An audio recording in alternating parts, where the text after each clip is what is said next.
always, to get my affairs in order here. We should be able to start the program in a minute or so, as always. Different show. I'm on a little bit early tonight, or early this evening. What is it, 4 Central Time? So a little bit earlier live, but got wind of a video. People were talking about this yesterday. I got wind of it, and I've actually seen it now. And I figured I'd come on here and talk to you folks because I know I'm gonna take a beating for some of my orders and might get some actual support from some of my detractors. So this is going to probably be backwards. Some of my liberals are probably going to be pissed off with me, and I'm probably going to get some conservatives to actually agree with me. But regardless of how it goes, I do want to state the case on this. This is a video we're going to be talking about in regards to what looks like what people are suggesting is police brutality. And I'm going to tell you, I think there's a little bit more to it. Let me make sure I get my device off Bluetooth on Wi-Fi. Off Bluetooth on Wi-Fi. Wait a minute, I did it backwards on this one. Let's do that again. Off Bluetooth on Wi-Fi. So it's going to be a little backwards on this one, but let me go ahead and get everything in here now that I got the devices just about up and running. We're talking about the police brutality, or let's just say the controversial arrest. We'll start it out that way.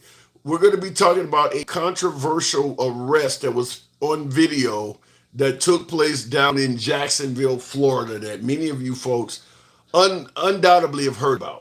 I'm assuming most of you folks that tune into the news every day, certainly if you watch left-wing media, you probably heard it. The right doesn't cover police misconduct cases and things like that as much, but when they get to be real big, they eventually start covering them. So this one, if you're watching Fox or something like that, you may have seen this. If you're watching MSNBC or CNN or your local affiliates, you probably have seen this. So we're going to talk about it and cover it. I'm a white African American black man. How are you? You are a white African American black man. You can't be all of those. You can be no, you cannot be all of those simultaneously. Let me just say that. You're a white African American black man.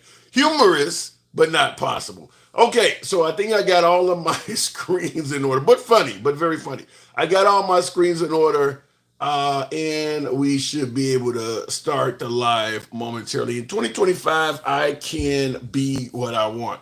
I like that, Nathan. If you can identify as a woman, you can identify as a black man. I get it. I get where you're going. Pretty damn slick of you. Remember the old Connect 4 commercials? Pretty sneaky, sis. I get it. I get what you're saying. Somebody else said I'm a cat. Okay. All right, let me go ahead and get the live going in 3, 2, 1. What up, folks? Once again, it is indeed your boy Tim, the handsome liberal, depending on who you ask. But I'm going to go ahead and mirror the video. Okay, so this is going to be somewhat of a different live. We always are talking, generally we're talking about politics, but sometimes the lives transcend politics and they get involved with actual stories that are in the news. And that's what we're going to be talking about today. We're going to be talking about a story that is in the news. And this is the video footage. I should have had his name ready for you, but the video footage of a African American suspect that was, he was stopped during a moving or traffic violation by the police down there in Jacksonville, and the arrest went violent. Now, it started out with him allegedly being pulled over for simply not having his headlights on during a mild amount of precipitation. So it was kind of raining. Not pouring down or anything like that, but they stopped him because he didn't have his headlights on while it was raining outside. I'm going to tell you right off the bat, and I'm going to try to judge these officers fairly if I can. I'm not going to just jump to the gun. We're going to go by the video, but I'll just tell you right off the bat. a cop pulling you, cops pulling you over when it's drizzling outside. I don't want to say it's a bullshit stop because it is a legitimate stop. You do have to have your headlights on when it's raining outside. But generally, if you're driving and you don't have your headlights on and it's starting to rain a little bit in the daytime, you might get them to flash their lights at you. They might honk their horn. Maybe they may even get on the PA. But to actually stop you, pull you over, and actually get out of the car themselves in the rain and walk up to you and start running. There usually is more to it than that. I'm just going to say that. Most cops are not going to go through all of that for something as simple as not having your headlights on in the rain. That usually is when you're dealing with fishing expeditions, profiling, and things like that. You're driving, it's slightly raining. I'm not talking about it's pouring down. I'm not talking about where it's dark outside. I'm talking about in the daytime. And you don't have your headlights on. I just don't see them. Most cops are not going to stop you and have to get out in the rain and shit and deal with you for something so simple as, could you please turn your headlights on? I strongly believe there's more to it there than that. Whereas you might see the driver and think there's probably more shit on him if we stop him. That's where I see more of that than them simply, because what's going to happen? They're going to likely give you a warning for that. I mean, do they really hand out tickets of any significance for something so mild? So we're going to talk about that. I do want to also cover the actual video. We do have some video footage here. We're going to talk about that features what exactly happened. And we're going to talk about whether you think was it indeed a case of brutality, or did the suspect receive what he was warranted? Now, let me make a couple things clear here. And I know I'm going to get some flack, probably from my left flank. I'm going to have a lot of my liberals refer to me as, I don't know, everything from kissing ass to selling out to fluffing when I say this. But damn it, this is a free speech program. And just like I always make it clear, you're entitled to free speech with zero censorship here. Damn it, so am I. So I'm going to give you my humble advice on this. Certainly being, and I think this applies even more to minorities and African Americans, not complying with police is not a smart idea. Not complying with police is not a smart idea. I'm going to say that again. Even if you think the stop is questionable, whether you think it's profiling or you think it's outright bullshit, not complying with police on the side of the road is not a smart thing to do. It is not advisable. Simply put, you're never going to win an argument with law enforcement on the side of the road. And that is what I'm bringing this up because that's what happens in this case. Is that the driver is trying to argue his case with the police on the side of the road. Have you ever seen anybody argue with the police on the? It's almost like it's almost like watching baseball when the person don't like the call from the umpire. Before the era of what do you call it? When you can rewind. I'm having a Biden moment. When you can actually watch you can watch the video again, instant replay. Damn, why was it so hard to come up with that? But it's like watching sports before the era of instant replay. Have you ever seen an umpire or a referee reverse a call? Doesn't matter how much you argue with them. Doesn't matter. You see the old guys like Sparky Anderson, and they're kicking all kinds of dust on the umpire's feet. The call is going to stand. It doesn't matter if the umpire made the wrong call. The call is going to stand. So the point I'm making is that you got to look at driving down a highway similar to 1970s baseball, before the instant replay was invented. Doesn't matter if it's a right or wrong call. Once they make that call, you're not going to change that. You can kick up a fuss like they do in 1970s baseball. You can kick dust and stuff around. But if you kick around dust, what happens to the umpire? They start escalating. Before you know it, the umpire is thrown completely out of the game. As a driver, that could mean your life, or at least a beating or something of that nature. But at the end of the day, the call is not going to be overturned. That's the exact same mindset you got to look at when you're driving down a highway. Now, I know there's a hell of a lot of minorities that are not going to like that advice. But at the end of the day, there is a difference between arguing and trying to invoke your rights and actually going home safe and sound to your parents. So this is where I'm making this. This is not an argument about doing what the Constitution allows you to do. I'm making this point from a standpoint of going home to your parents, your children, your wife, your husband, whatever. This is an argument I'm making in regards to going home safe and sound. It's not about going home talking about I protected my constitutional rights. I'm talking about going home alive. That's what I'm talking about. So understand that. So what I'm saying can sound, and to some degree it is, being submissive to what might even be a cop that's breaking a law. But what I am telling you is that you got a choice. You can go home to your parents safe and sound, or you can go out like some of these awful characters we're often discussing, followed by the phrase, say that person's name. Now, this individual obviously did not perish or anything like that, but I want to start out by showing you the video. And I'm going to give it to you from a standpoint of an African American that's been all over. This is the black guy that's been all over social media.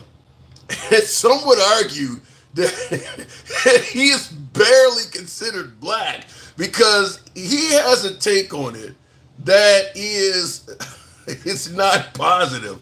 I don't agree with his take. I'm going to be clear with that, but I do want you to hear it because this is one other side of the argument. A black man got punched in the face by Jacksonville police. I think he got what the fuck he deserved. He thought you were going to... All right, go for it. Exit the vehicle now. Exit the vehicle. Show me your hands. Here.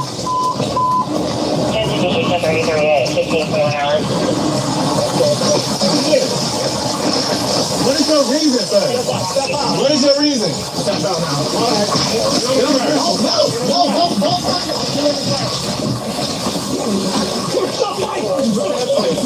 Put your hands back. Resist. I'm going to... Let me see. If you get treated. Okay, I do have a better, a more enlarged version of this video, but I just wanted you to hear this guy's commentary. That's all I want. I'm going to show you a larger version of this video, but I do want you to hear his commentary before we do it. That's why I'm showing you this. But he does show the video on his TikTok page.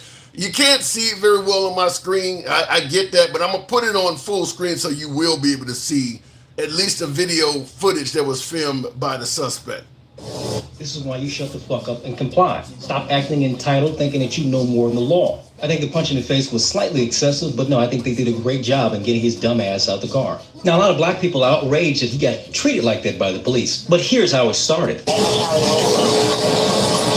Okay, and then he shows the video footage. Now I'm gonna give you the full screen version, and not of you folks have probably already saw this, I'm sure. But I'm showing the video for those who haven't seen it, and I say this because if you lean right or left, it can depend on what media and what news stories you have seen. Fact is, right-wing media do not cover a lot of these events until they're well into the outrage stage.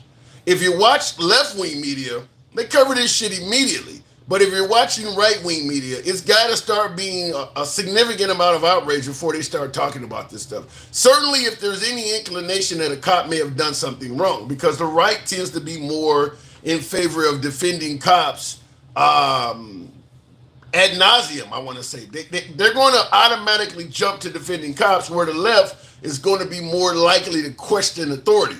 So until it gets to be something of significant outrage, it's not going to get covered as much on the right. Like, for instance, Fox News or something like that. They're not going to give it many segments. Whereas you watch it on MSNBC or CNN, you're going to get more coverage of this. So I'm playing it because I'm sure some of my audience probably has not seen this. And now another perspective from a former prosecutor with more than 30 years of legal experience in Jacksonville. Our Sydney Deshawn is joining us now. And so, Sydney, shock, that's the word that this attorney says he felt while he was watching this video. Just shock. Tell us more. Yeah, Jess, that's exactly right. He believes the incident is a clear situation that was a case of police brutality during what should have been a simple civil traffic stop. A traffic stop in Jacksonville is drawing national attention after cell phone and police body camera footage has come out. It shows Jacksonville sheriff's officers breaking 22-year-old William McNeil Jr.'s driver's side window and forcibly pulling him from his vehicle in February. Curtis Ballgetter, a former federal chief assistant prosecutor, calling the officers' actions disturbing. It's a traffic stop. Okay, now there's a a prosecutor and he believes it's brutality, but I want to ask you folks. Do you, and by way of yes or no in the comments, and we'll start taking calls almost immediately here, but do you believe that if you are resisting arrest, non-compliant with law enforcement, do you believe that that automatically should entitle you to violence? Now listen, if you're not putting your hands behind your back, they got to force your hands behind your back. But as you see in this video, right after they broke out his window, they immediately punched him in the face. I mean, he immediately gets punched in the face. I'll rewind and play about 5 seconds of it. Now you see him sitting there. I think most of my monitors should be able to give you a clear picture of this. You see the guy that is sitting there. Now they're telling him to get out of the car, so he's not compliant. He is 100% non-compliant. And in addition to him getting pulled over for not having his headlights on in the rain or whatever, which sounds like a bullshit stop, he is, I believe, driving with no license. There are some clear violations that he has on him. So he is not a driver by any means. He does have violations on him. But they don't know that when they pull him over for driving in the rain without a headlight on. But anyhow, they asked him to get out of the car. He's begging for his supervisor and all of this.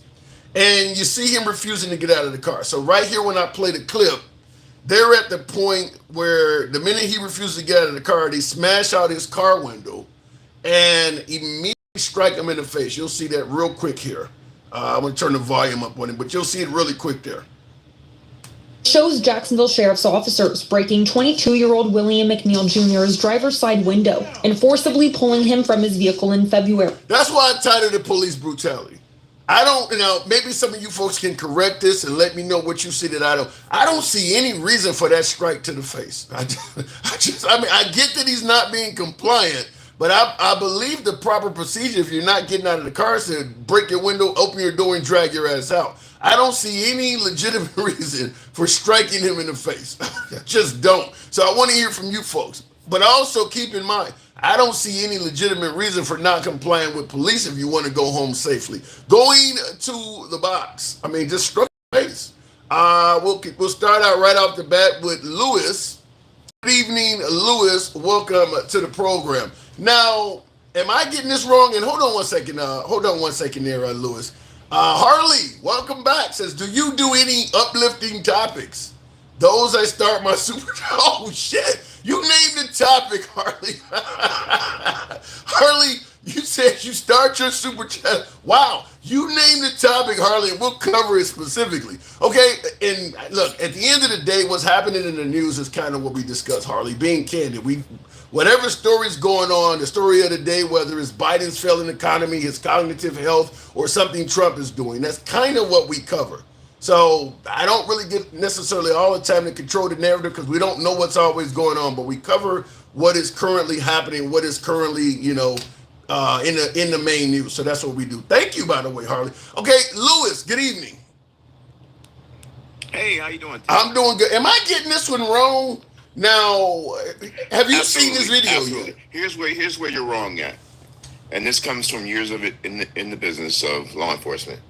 Number one, there is no reason to remove a pedestrian from their vehicle unless they are not getting back in that vehicle. If the officer asks you to leave your vehicle, you are not getting back in your vehicle. Let's just get that part straight. I gotta disagree with you. I've had my car searched. I'll take that back. They didn't ask me to get out. They asked, do you mind if I search your vehicle? And I let them do it. I'm in the middle I let them, so I wasn't told to get out. I was asked. And an officer in any academy is taught to answer any questions by a motorist. So if I ask you a question, you have to answer it. If I say to you, why do you want me to get out of my vehicle? He has to tell you. And if he says it's because I suspect you of carrying something or having something in your vehicle that may be dangerous to my safety, then that's when I can move you, and I can forcibly remove you after I explain that to you. Yeah. And when they busted his window out and they punched him in the face, what they should have been doing was reaching to unlock his door, that's what I taking off his seatbelt, and snatching his ass out that car. Now, at that point, if they've explained to him that they are suspected of their safety, it has to be for reasons of your safety for why you remove a person from their vehicle, or to search for something because you expect something to be in that vehicle. You can't just remove them because you're pissed off because they won't let their window down.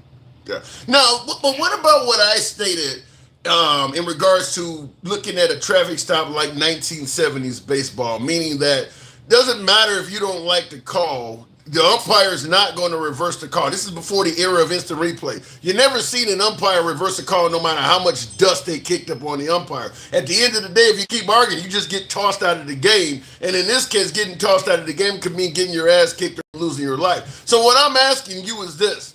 Even though I'm not disagreeing with anything you're saying, do you agree with my point that if you want to go home safe and sound to your family, compliance is likely the best option? Absolutely. There's no question for that at all. I mean, and you can definitely take note. And that officer definitely should call his every patrol that's every patrol that's on duty has a supervisor. He's just an officer too, but he's on patrol at the same time that you are, and he should come to that scene once a supervisor is requested. It's that simple. You know, I had somebody else.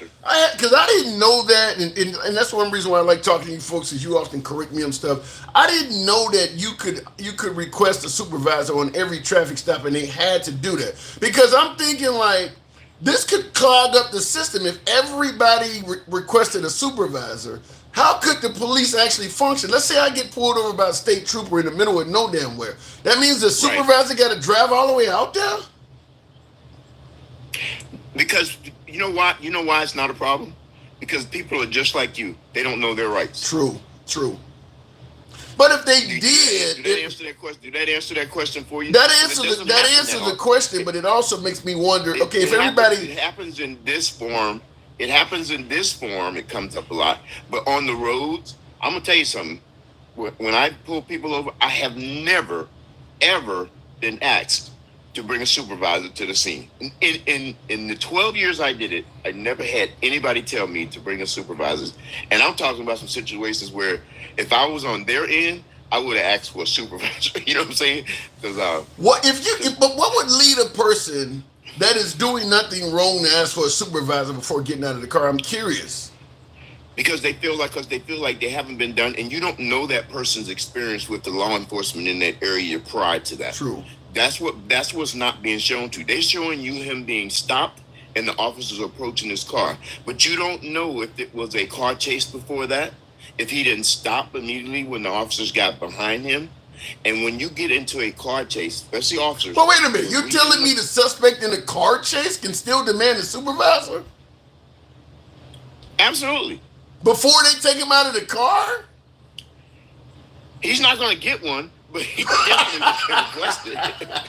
Okay, there we go. I was wondering. Okay, there we go. He's not going to get one. He's going to get a beat down.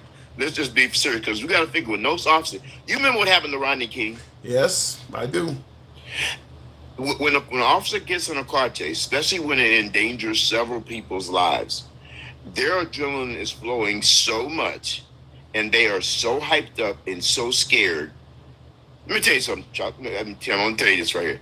When I used to go, run up on kids, I'd tell them, I say, Tyrone, you run and make me chase you with all this heavy shit on, I'm going to beat your ass when I catch you.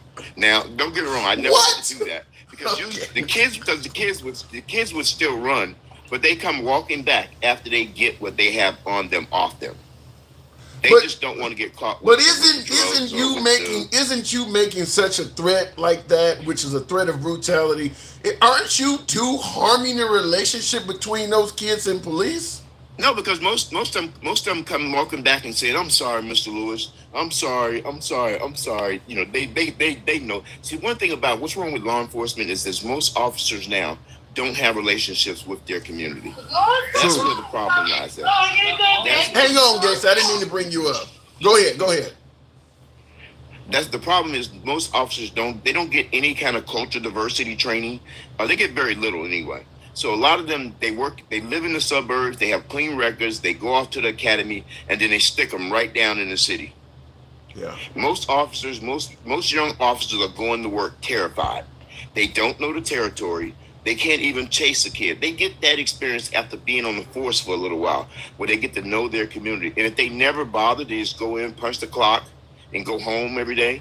They have no relationship, no connection to the communities. But that but they're is that necessarily just the fault of law enforcement, or is that possibly the fault of the African American community, which we don't normally want to be police officers in our community, yet we complain when other people are police in our communities? What about the notion that there should No, be? it's not that. It's just that most of us, by the time we grow up, if you grow up in the city, by the time you're old enough to become a police officer, you don't qualify to be a police officer because you may have a petty record. You may have a little crime. Let me tell you something. When I worked as a trainer, I never was a street beat cop. I worked as a trainer for law enforcement, and I can honestly tell you, when I'm riding around with some of those young cops, black or white, it doesn't matter what color they are, because they all just become blue, believe it or not, once they're on the force. They all look out for each other regardless of what their races are, and when they're riding through the neighborhoods and they see all the little kids walking around with their pants hanging off their butt, skateboards on the sidewalks, and they're screaming at the little kids. And then they ride by the thugs, Tim, and they don't say nothing. They'll scream out at the little kids. When them kids are like 9, 10, 12, 14 years old, well, they might not even mess with a 14-year-old thug, but they'll scream at the little kids. So those kids grow up hating cops. And those 14, 15-year-old kids, now that are grown, who got harassed by the cops all those years when they were young and little, now don't like the cops. But is this something that is only prevalent in our communities, though? I mean, because do white kids grow up hating cops like black kids do? Tim, I've lived at my house that I live in right now, that we moved in, brand new house. I'm 2 blocks from the police station. I have never seen one of them come down my street. Now, I live in a prominently Caucasian community. I have never seen them down my street. But in the African American community, they're constantly riding up and down the streets. They're constantly riding up and down the streets. Well, you know what the pushback is going to be, though, is that they police the black communities more heavily because that's where the crime is. How do you respond to that? I don't think it has nothing to do with the color part of it. Doesn't have much to do with it. But poverty breeds crime. True. Poverty breeds crime. Because I want to give you a perfect example of that. Right now, in America, there's a lot of regentrification going on. Those same communities that were downtown, now are YT communities. You follow what I'm saying? Yeah. And you don't see that. So it has nothing to do with, are there upscale minorities? But when you say poverty breeds crime, and I'm not totally disagreeing with that, I am thinking of, like, where I grew up on the south side of Chicago, and all of the crime. I'm talking about. I didn't say it breeds criminals. I say it breeds crime. I get your point, but what I'm saying is the level of crime that happens in the community, it does seem to be worse than what happens in impoverished white communities. I mean, I grew up around drive-bys and shit like that. When you hear that's so not true, Tim. I live pretty close to Baltimore, and I'm gonna tell you right now, when you think of Baltimore, which is a crime-infested city, Baltimore is in the top 5 probably. The worst part of Baltimore is a white community. Ask anybody about Pig's Head. Pig's Head is a white community. It's where all the heroin and all the drugs and all the drugs. And they shooting and killing each other and everything. Absolutely. Trust me, cops don't even go there. Cops don't even go there. You hear what I'm saying? It's a inner city infestation. It has nothing to do with black, white, Asian. If you go to Chinatown, who you think is running Chinatown? I mean, I get that. I get all of that, but I'm just simply saying I've never been. You think there's no gangs in Chinatown? Yeah, but not I'm just simply saying I'm from Chicago, and I've been my whole life I've been familiar with Chicago. I've been all over that city, and I'm telling you, there's a Chinatown, there are white neighborhoods, there are Italian neighborhoods, there are Asian, Vietnam neighborhoods, and all of that shit. Our neighborhoods get busy compared to it ain't the same. It ain't even close to the same. But Tim, they make it that way. Chicago's not even in the top 12 worst cities in the United States. But what city do you always hear about? Well, that's a right wing talking point. I mean, I get that part. That's a right wing talking point. But what I'm saying is, I'm familiar with Milwaukee, Wisconsin, which has a bunch of crime, and I'm kind of familiar with St. Louis. It's still predominantly our neighborhoods that are getting busy like that. Yeah, but one thing I'm saying is that we're not the only ones that. I don't disagree with that. We're not the only ones. I do. I can't explain that, but I just think a hit dog will holler. I really do believe that, and I think that a lot of especially African American communities, we're just fed up, Tim. You had a thing on one of your posts. I look at all your little silly posts. I really hate most of them, but I like it. But what did I do this time? You got one with that guy who you. that guy. I think that guy does not like his own skin color. I'll tell you something, Tim. If you show me another one of those, I'm coming through the screen. I'm gonna punch you in your face. But because he's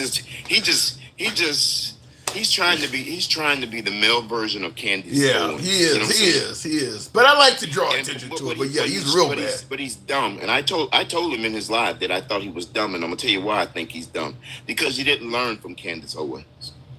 She's been kicked to the curb like yesterday's garbage by the right wing. They don't want nothing to do with her after she was the loudest microphone for all those years, and now they don't do anything. And not only what I say to most people and what you need to bring to attention, especially when you get a blacker in here, you know what I mean by blacker, right? Black MAGA. There you go. Okay, so my thing is when you get one of them in here, ask him all those guys that were out cheering for Donald Trump before the election, from old Bubba Lips and what's the guy from Cosby Show? I can't remember his name. The one he looks like he's from South Carolina. He's from South Carolina or North Carolina. Tim Scott. Oh, okay. From Tim Scott to all the rest of them that were out campaigning for Donald Trump, going to Philly and sitting in smoke shops with all the black. How many of them ended up on the administration? None of them did. Byron And Donalds that's and all them, none. You gotta understand is your proximity to whiteness will never get you treated like a white man. And that's what a lot of them don't get. Even if they are going to, I don't have a problem with Republicans or black people being Republicans. I understand it in a lot of ways because a lot of it can relate, especially when you look at the conservative side of it, the true conservative side of it. I can see that being a thing because most people, especially if you're a Christian, which I'm not, but most Christians grow up thinking they're conservatives their whole life. We grow up hearing about being conservative is the way to go. Yeah. So that alone in itself is attractive to a lot of black people. I understand that. You follow what I'm saying? But my thing is like this is that I'm kind of torn on it. There's a lot of conservative principles that do fall in line with Christianity, but I don't think the whole pull yourself up by your bootstraps and capitalism do it all. I mean, so if you really break down conservative, yeah, because I think socialism would be more closer to what Jesus would favor than capitalism. Capitalism is all about greed, and I'm taking care of me, you take care of you. That don't sound like what I was taught. Do you believe in the second coming? I'm not very religious anymore. What happens if he tries to come across that border right now? He'll be approached by people with masks and prevented entry. What happens if he flies into LaGuardia right now? You know what I'm saying? He might He get ain't treated coming like in this here. kid. He might get treated like this boy in the car, this kid in the car right here. So, No doubt about it. No doubt about it. And I do believe that if the second coming was to happen, I don't think he'd be walking around. I think he would probably be riding in a Bentley. But my thing is that definitely, but you know what I'm saying. So I don't think all yeah. preachers have to be poor, is what I'm saying. But my thing is, I definitely, I just want people to know is that you have rights, and the best way you could defend yourself from what happened to this young man is to know your rights. But he crossed the line. All right. Because when he seen that was about to happen to him, he should have complied. Yeah, he should have complied. He should have complied. He should have complied. Even though you've done everything, especially if you got a camera that's watching you comply the whole time. So now you still have some ammunition to support you regardless of what happens to you when you leave that vehicle. Because he had a camera on the officers. Well, when he leaves the vehicle, they beat his ass some more. By the time he left the vehicle, they know, just like they know, and he didn't know that they had already fucked up. So they knew that they could do anything now because they had already messed up. Really? Those officers definitely will probably lose their jobs or be held. They'll be held accountable, no question about it. I don't feel confident that's going to happen. Lewis, I do got to move it on, but if that happens, I would love to talk to you again. I'm not confident. I mean, we just see what happened in the Breonna Taylor's case. They had to beg the courts. What I mean by is they're held accountable is they're relieved of their duties with pay for 6 months. Tim, you said lose their jobs. I don't believe that's going to happen. Well, what I mean by lose it, I mean is that they won't be on the beats tomorrow. I don't mean they're going to lose their jobs completely. You know what I'm saying? They're going to be given they're going to be on paid administrative leave. That don't sound like losing your job to me. Yeah, absolutely. That sounds like a fucking vacation. I got to move it on, Lewis. I shouldn't have said losing. Yeah, you shouldn't have said lose your job. Okay. All right, Lewis. Appreciate you coming through. And yeah, I don't feel confident anything's going to happen to these guys because at the end of the day, the guy was resisting. Now they responded to him resisting arrest harshly. I mean, I don't see any justification for him getting hit in the face. But fact is, when most of these cases happen, the victim of these cases is not some innocent person that was just following a law and the cops started beating their ass. Most of the folks that find themselves in these situations, they were committing some kind of crime or violation before this stuff started happening. And the reason I'm bringing that up is that alone makes people less sympathetic to what happened to you. You don't generally see any of these folks that are just simply walking down the street and the cops walk up and just start beating the hell out of them. In most cases, they are now.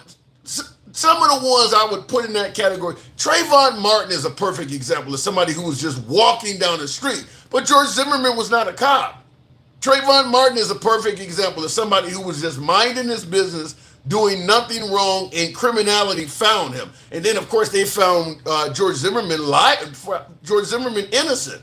But in most cases, it is an issue where you're doing something and you don't comply with the police. And then the police they escalate it to a level where they shouldn't go to that level, and that's where the case sparks off. But it is a certain amount of non-compliance in it. People don't like to bring that up, but there is some non-compliance in it. Michael says they already said they didn't violate any laws. Wow. Well,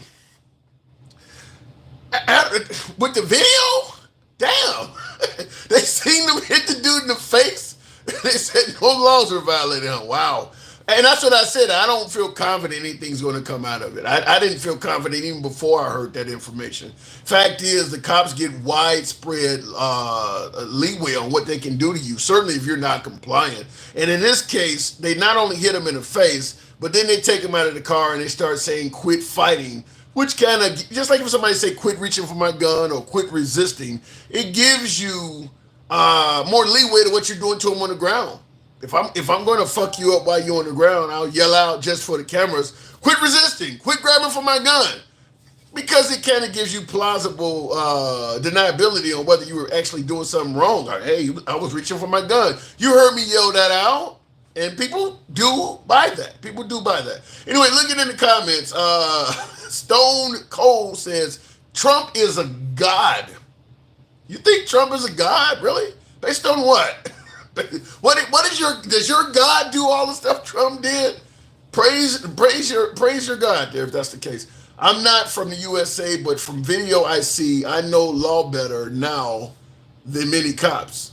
Yikes. Paul, we just released the list. Why are you defending? You know the crazy thing is, even when we try not to talk about the list, the public sphere, if I can, for lack of a better term, is so focused on the Epstein list. I don't think there is anything.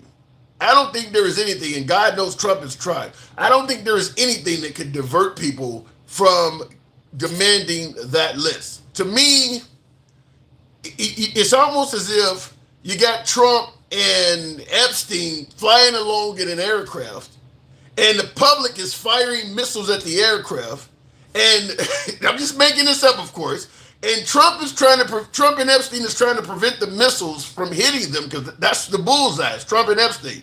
They're popping off flares. One flare is Rosie O'Donnell's citizenship is going to get taken. The missiles do not go at that flare. You know, we're hearing everything from we're going to arrest Obama. That's another flare they dumped out. The missiles are not tracking that flare. No matter what they pop off, the missiles continue tracking that aircraft. It just seems like that. So many things have come out since people have started demanding the Epstein list. Now he's talking about locking up Hillary Clinton.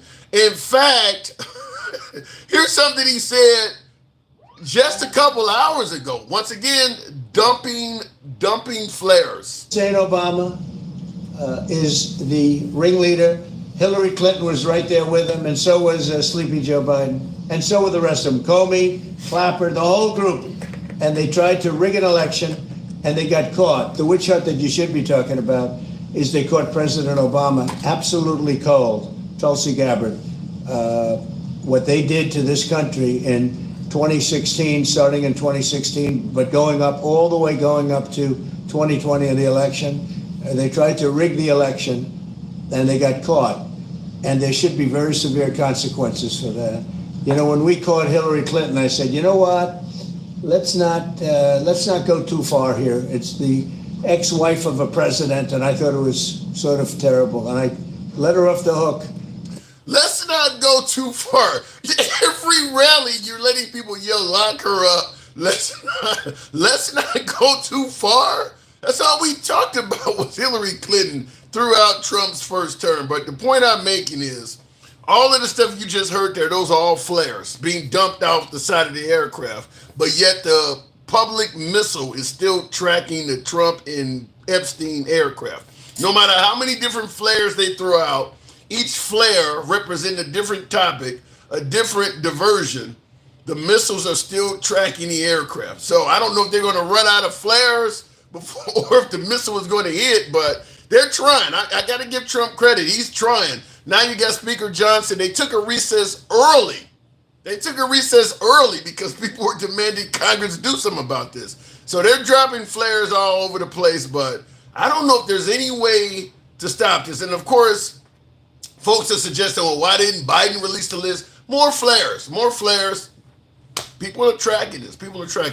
Once you realize there are no sides, only players, you'll be all right, says Sassy. I like that. Trump should have called it Operation Bullseye. MAGA back in business. I don't know about that, Paul. I don't know about that. This Epstein stuff is not going away. I don't think MAGA's prevailing on this one particular subject. Gangsta Grandma. Good evening, Gangsta. You stupid coon ass. What the fuck? Over here agreeing with the fucking po-po. How the hell did I... Let me tell you something with your fucking bipolar looking ass. Let me tell you this. He don't have to get out of the fucking car. He was doing the thing. He don't have to. He asked for the damn supervisor. Gangsta, the man don't even have a legitimate license. What the hell you mean? I don't give a damn if you don't have a license. You still don't have to punch a fucking man. You still don't have to bust out his fucking window. Quit being a fucking white man. I know you like it. I know you like the white women, but unfortunately, they don't like your black ass. Did you hear anything I said at all other than just I said what you said. You're a coonizer. That's what you is. You just want to be white so fucking bad. Oh, well, you know what? He should have got hit. He should have done the shit. They should have busted out the fucking window. They shouldn't have punched his ass. But you know what thing is, though? Because he's in Florida.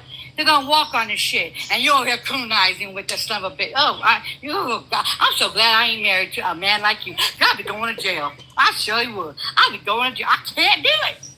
I think You blew my fucking high today. I think you heard what you wanted to hear. No, I made it. You over here say, you said it. You said, oh, well, if you just can get out of the car, you can go home. What the fuck? You can comply with the damn popos and they're still on live your black ass. Give me some examples of people who were complying with the cops and they still got unalived. That dude in a white car, I forgot his damn name. Rest his peace. That black man in a white car. He told them he had a gun, Okay. That is a legitimate. That's a legitimate My example. brother did that. Who else? A lot of them did that. Okay. Get the fuck out of here with your coon eyes and that looking ass. I think you just so focused on. You see, that's how white you are. Oh, well, if you get out the car, you'll go home. Well, those motherfuckers didn't go home. They did everything fucking right. Okay, so let me ask you this. Hold on. Look, I don't mind the fucking insults. I get that. But let me ask you this question. If this dude, when he was asked to get out of the car, got out of the car, do you think he would get hit in the face still? Hell yeah. They's looking for a reason to get him. No. They's looking. And then, yes, go check your fucking head, white boy. Then, you know what they said in the Popo report? They said he was trying to reach for a fucking knife. And you know what you know what the reporter said? They didn't even look like he was doing it. So you believe that when they be quiet. Hold on. She's being a little rough today. We gotta have a conversation. I get you don't like it. I'm talking to you. I'm talking to the Popo in the I'm not talking to you. Okay, fair enough. So you're saying that when they pulled this guy over claiming he didn't have his headlights on, if they had pulled him over and he had to comply, gave him his license and everything, stepped out of the car, they still would have just beat him up? They would have. Based on what? Popo, let me tell you. Oh my God, Tim, I can't choke the fuck out you. I just want to go like a ghost dad and choke you the fuck. Do you really think they have to have a reason to get you? Do you really? Do you? You make it sound like all they got to do is pull your ass. They got to pull your black ass over and they can do it. What the fuck? You make it sound like they just driving around looking to beat this dude up. I don't buy that. Oh, okay. You don't buy it? All right, Jimmy. You go out there with your black ass and you go get fucking pulled over. What are you talking about? Hold on. Hang on one second. I don't know. You wonder what I do. You need it right now for what? Fucking no. Hold on. Anyway, I got somebody helping me. I don't buy the notion that they were just going to beat this person up. I just you don't know. For one, there's two white cops. Get the fuck out of here. There was a black cop, but there was a black cop present at the same time as well. Okay? I don't give a damn. They black, they white, they Hispanic. They still right for the damn blue. And they just as dirty because they don't call their asses out. You know what, let me tell you something. I've seen it. I've seen police brutality, and don't tell me, if you follow everything and you do it all, no, bitch. They'll still get you. Yeah. And that's fucking Florida? Get the fuck out of here. And then, let me tell you something. And then you got the Orange Jesus in office that said he's going to give all of the popos immunity. So he should never have got hit, and he should never have got his damn thing busted. They should have opened the fucking door, and then they lied and said his seatbelt was not off. His seatbelt was off. Seatbelt was off. So then let me ask you this: based on what you're saying, if the police are going to beat him up no matter what the hell he does, should he have just taken off running? I mean, according to you, he was going to get beaten up no matter how sweet and nice he was. They were going to beat him up anyway. He sat down and he asked for the damn supervisor. He asked. He said, "I want your supervisor." But according and they wouldn't get him. But according to you, no matter what he did, no matter how much he complied, they were going to beat him up anyway. So even if he asked for the supervisor, you're making it sound like there was nothing he could do. They were just looking to find somebody to beat you know up. what? If the cop was going to do, if the cop was going to do right, they would have opened that fucking door and they would have got him out. If the cop was going to do right, they would have busted out his damn window and punched his ass. The cop is dirty. The cop is dirty. I'm not. Go ahead. I'm telling you, Tim. I promise you. I tell you, I'm going to come through this one and choke the fuck out your ass because I am so done with your fucking cooning ass. You sound worse than the damn cop you complaining about. You sound worse. You know what? At least I'm on your damn side. I wouldn't want to unalive your black ass. They do.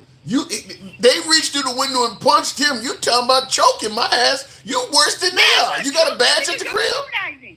Because you're coonizing and you're over here saying, oh, well, you know what? If you just would have cooperated, he would have walked the fuck out of it. They still busted out his damn window. They still punched it in his ass. The way you talking, you got a badge at the crib? You sound like one of the people you complaining about. No, I ain't a popo. You're never, hell to the fuck. I will never date a popo. You got me fucked up. I don't fuck with the popo. They stay the fuck away from me. I can't stand the police. But let me tell you something. But that, you know your little orange Jesus that you be worshiping with all the little maggots? You know? What maybe you go get, you remember all the little maggots? All your little so-called beloved maggots. What about them? You know what? I hope. Because you know how the other two people got unalived, died. 14 recipes, Ozzy and Bill Cosby, that guy on Bill Cosby. We need one more. And guess what? They was the good ones. You know? What are you trying? Okay, we lost Malcolm Jamar Ward from the Cosby Show. Yeah. We lost Ozzy Osbourne. The good one. The good one. The devil is still fucking walking in the presence. Gosh damn it, see? I tell you. I'm afraid, I think I know where we're going with this, but I got to ask for the sake of the show, who is the devil that's still walking?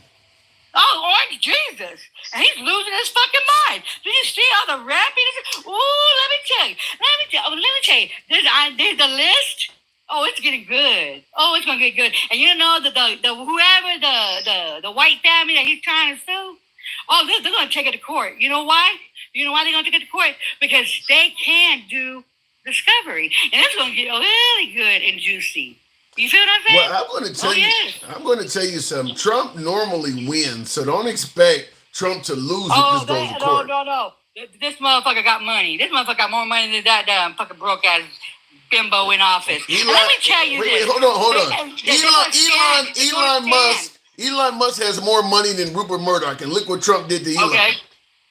Elon is still Elon. He got his Tesla. He's doing his thing on there, and he's just kissing ass to him to get more shit. He lost. And that white tea man ain't going nowhere. Trump is a winner. Trump is a winner. He beat Elon. He's going to beat Rupert Murdoch probably. Oh my God! If you think Donald Trump's a fucking winner, then you a fucking brain dead. You drink too much of the fucking white man's Kool-Aid. Okay, hear me out before you jump in. The man beat 2 impeachments. The man beat 91 original federal charges, got reduced. He ended up being convicted of 30 some odd felonies. He beat all of that shit. He's beat the liberals He didn't beat the felonies. He's still convicted. He didn't beat them. And what? I mean, But who's in office? Who's in control of it? The Republicans. The guy is a winner. You don't want to give him credit for that. Yeah, you know, that's not a winner. When you have to break the laws, he's a winner. God. Oh, my fucking God. But let me tell you something. And if Jeremy is, let me tell you, because we're getting way off track, because Jeremy's about to get his ass beat on God. Okay? I will go meet him and I'll beat his ass. Why are you so violent? You sound like a cop. Why are you so violent? I can't stand white tea men that thinking that they, no, look what he told me, okay? In the comments, he said, you know what, your daughters got into Stanford. For DEI. No, bitch. My kids got into Stanford for having fucking straight A's and shit. Why are you so hostile? Mary. Because I can't stand the white tea people like that. Thinking, oh, it's DEI. No, bitch. My kids bust their ass for it. Hold on. Hear me out. When you constantly talking about how you can't stand white tea people, you know damn well. Hold on. Let me get my point. Let me get the point out. While you're constantly talking about how you can't stand white tea people and talking about reaching through screens and choking motherfuckers, you do realize that if any white guy talked the way you talk about not being able to stand black people, you would be yelling racism, would you not? I have a point. I do. Maggots, no. Check this out. No. See, the maggots, they are the ones. They are the ones that started the shit. They voted for this shit, and they started the shit. The DEI shit. He didn't have to tell me that my kids with DEI still was going to Stanford. No, they went on merit. They busted their ass. It took them almost 6 months to get in for September. So what the fuck? And I call them out. Okay. I call they bitches out. I'm not like you. I don't cupcake. I don't suck on them. I don't like, oh my beloved. And I don't say, yes, master. No. I give them holy fucking hell. They give me fucking holy hell. I'm giving them back holy hell. And anyways, the fucking, what is that called? The interbred. That's why. All this shit, the interbred. Well, I'll tell you right off the bat. You got my audience going wild. Chewy Vanderbilt says insane liberals always resort to hostility. You're making him correct by doing what you're doing. He's accurate. He's telling the truth. I'm not kissing the white man's ass. I'm not like you, Tim. I'm not on this platform kissing the white man's ass, saying yes, master, and being a colonizer for the po-po. No, I'm not like you. I'm the opposite of you. I get ghetto and everything. And yes, I am very educated. But this motherfucker will get ghetto and I'll terrorize their asses and I'll send them to pits of fucking hell where they belong to. I don't understand. Okay? I don't understand how, if I wrote down what you just said since we've been talking, and I didn't tell you the race of the person that said what the stuff, you would think that that person was racist. If I'm not racist. No. I'm telling the fucking truth. What does the maggots do? What does the maggots do? They voted for this man. They're doing shit to the Hispanic community. They're coming for fucking us. They degrade the black community, and you over here saying, "Oh, well, you're being racist." No, I am simply saying, if someone was to aim your language at a black person, you would say that person is racist. If a white person talked just like you are about whites, but the white person was talking about blacks, you would say they're racist. You would say your own language represents racism. And then you look at your little white tea friend that you be jacking off for and say, "You've been exposed." Been exposed to what, bitch? Been exposed to what? That I call your fucking damn uncooked ass meat out? Fuck yeah, I do. Expose me, bitch. Cause you ain't gonna whoop my ass. I put you on a damn t-shirt. Oh my fuck around, find out. All right, Gacy, I gotta move it on. Let me tell you something though. Real quick. Some real shit. Let me tell you something, Tim. You need to get some fucking balls and quit going and saying that boy did that because he did have his rights and they shouldn't have punched his ass. Now watch, and when the maggots come, they're gonna say, "Oh, he deserved it." You better, I swear to God, you better say he did not deserve that shit. Or I will come back up here and you won't like me then. Because if you think I'm bad now, I'll get very ghetto. Gangsta Grandma, always a pleasure. Thank you for coming through. All right, moving on with the program. Gangsta don't make it easy on me. That's how it is. She doesn't make it easy on me. I am a MAGA loving Hispanic, says Chewy Vanderbilt.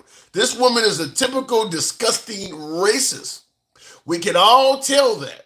You keep going, brother. Thank you. She don't make it easy on me. She doesn't often like my take on a lot of opinions. But when I say we run an uncensored program here and we let the people speak, that is kind of what we mean here. So you can be critical of anybody on the show up to and including the host. She probably is. I would probably give her the title of being my insultant. That's my insultant. I lean center left, but I get more flack from the left just represented through her than anybody that identifies as MAGA. I've never heard MAGA come on the program and threaten to give me the threatening insult, give me personal harm. So it is what it is. Anyway, let me continue on with the program. Hi, black people can't be racist. We love the white man too much. Well, I believe anybody can be racist, and I get flack for that as well, but I don't buy into the notion that, let's say, for instance, only whites can be racist. I don't believe that. I believe anyone is capable of being racist. A lot of blacks, make no mistake about it, a lot of African Americans believe that being black due to our minority status and our lack of power in this country, excludes us from being racist. I don't buy into that. I believe you can be racist as an individual. So I don't buy into that, but we talk about that sometimes. Looking in the comments, I'm white and I love the black folks and try to make things better between our races. It's good on you. But people like this lady putting a wedge between us all. Why? I don't understand why can't we all just get along? Opinions. People's opinions is why we can't get along. People have deep-seated stereotypes and opinions of each other. There's only one race, the human race. Everyone is able to be, it shows she is an example. All right, fair enough. Let me continue on with the program. Somebody said you've been exposed, Grandma. Wow. Tap the screen, by the way. I have not asked for that, and we're very low. We should be around 20,000 by now. Tap the screen, get the likes on up. Get your boy up to about 15,000. We'll start taking we'll continue taking callers. Tim, call me. Let me speak, please. I got something great since John White. Well, the way we take callers on the program is you got to be on, if you're on Clapper or if you're on TikTok right now, that's where the calls come through. We are currently live on Clapper. The same screen name, Handsome Liberal across all platforms. Come on up on Clapper, I'll bring you right up. Clapper or TikTok, we'll bring you right up. You look like my ex says Hugo Gomez. You're a dude, and I look like your ex. Okay, all right, Hugo. America's the only country that still has racism. It seems that way. God heal us, please, in your name. I'm blessed to know of you. Amen. Says sharp corner some roadman. Let me first vehemently disagree with you from the notion of America's the only country that still has racism. I'm going to say something that probably would be unpopular, particularly to minorities, but I believe racism in America is significantly less than it is in most countries around the world. And I'll tell you why I say that. America is one of the few countries that's even tried to put everybody together. Most countries you go to, you can't even hardly get in that motherfucker. Most countries you go to, they don't even have diversity. America is one of the few countries that's even trying it. Yeah, lots of us don't get along. There is a long history of racism in America. But at the end of the day, this country has more diversity in it than most countries on earth. There's very few countries on earth that has as much diversity as America does. And the ones that do, they're complaining about racism. Like somebody mentioned Canada, for instance. The blacks in Canada complain about racism. They actually do complain about it. But I don't think Canada even has anywhere near the diversity of America. But I don't have a lot. I've been in Canada. I don't have a lot of experience there. I'll tell you for a fact, Australia does not have anywhere near the diversity of America. In fact, up to the 1970s, Australia still had keep Australia white policies. That was their actual policy, keep Australia white. They were still doing it up to the 1970s. So there's no shortage of racial issues in this country. I'm not trying to make America painted in some great light, but what I am saying is at least they have tried it here. I mean, you've had politicians from, there's a hell of a lot of Hispanics, a hell of a lot of blacks that have reached positions of leadership.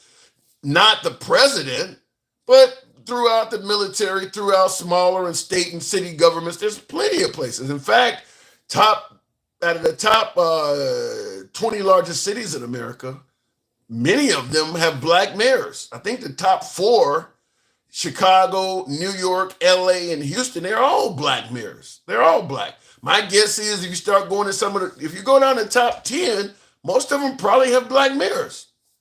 So you don't see that in many other countries. You just don't see diversity to that level in many other countries. But like I said, I'm not saying racism doesn't exist here, but it is one of the few countries where we have tried diversity. So I don't put America at the top in terms of racism. I put it at the top in terms of you hearing about racism here, because all of the people are in a position where they can speak and make it known.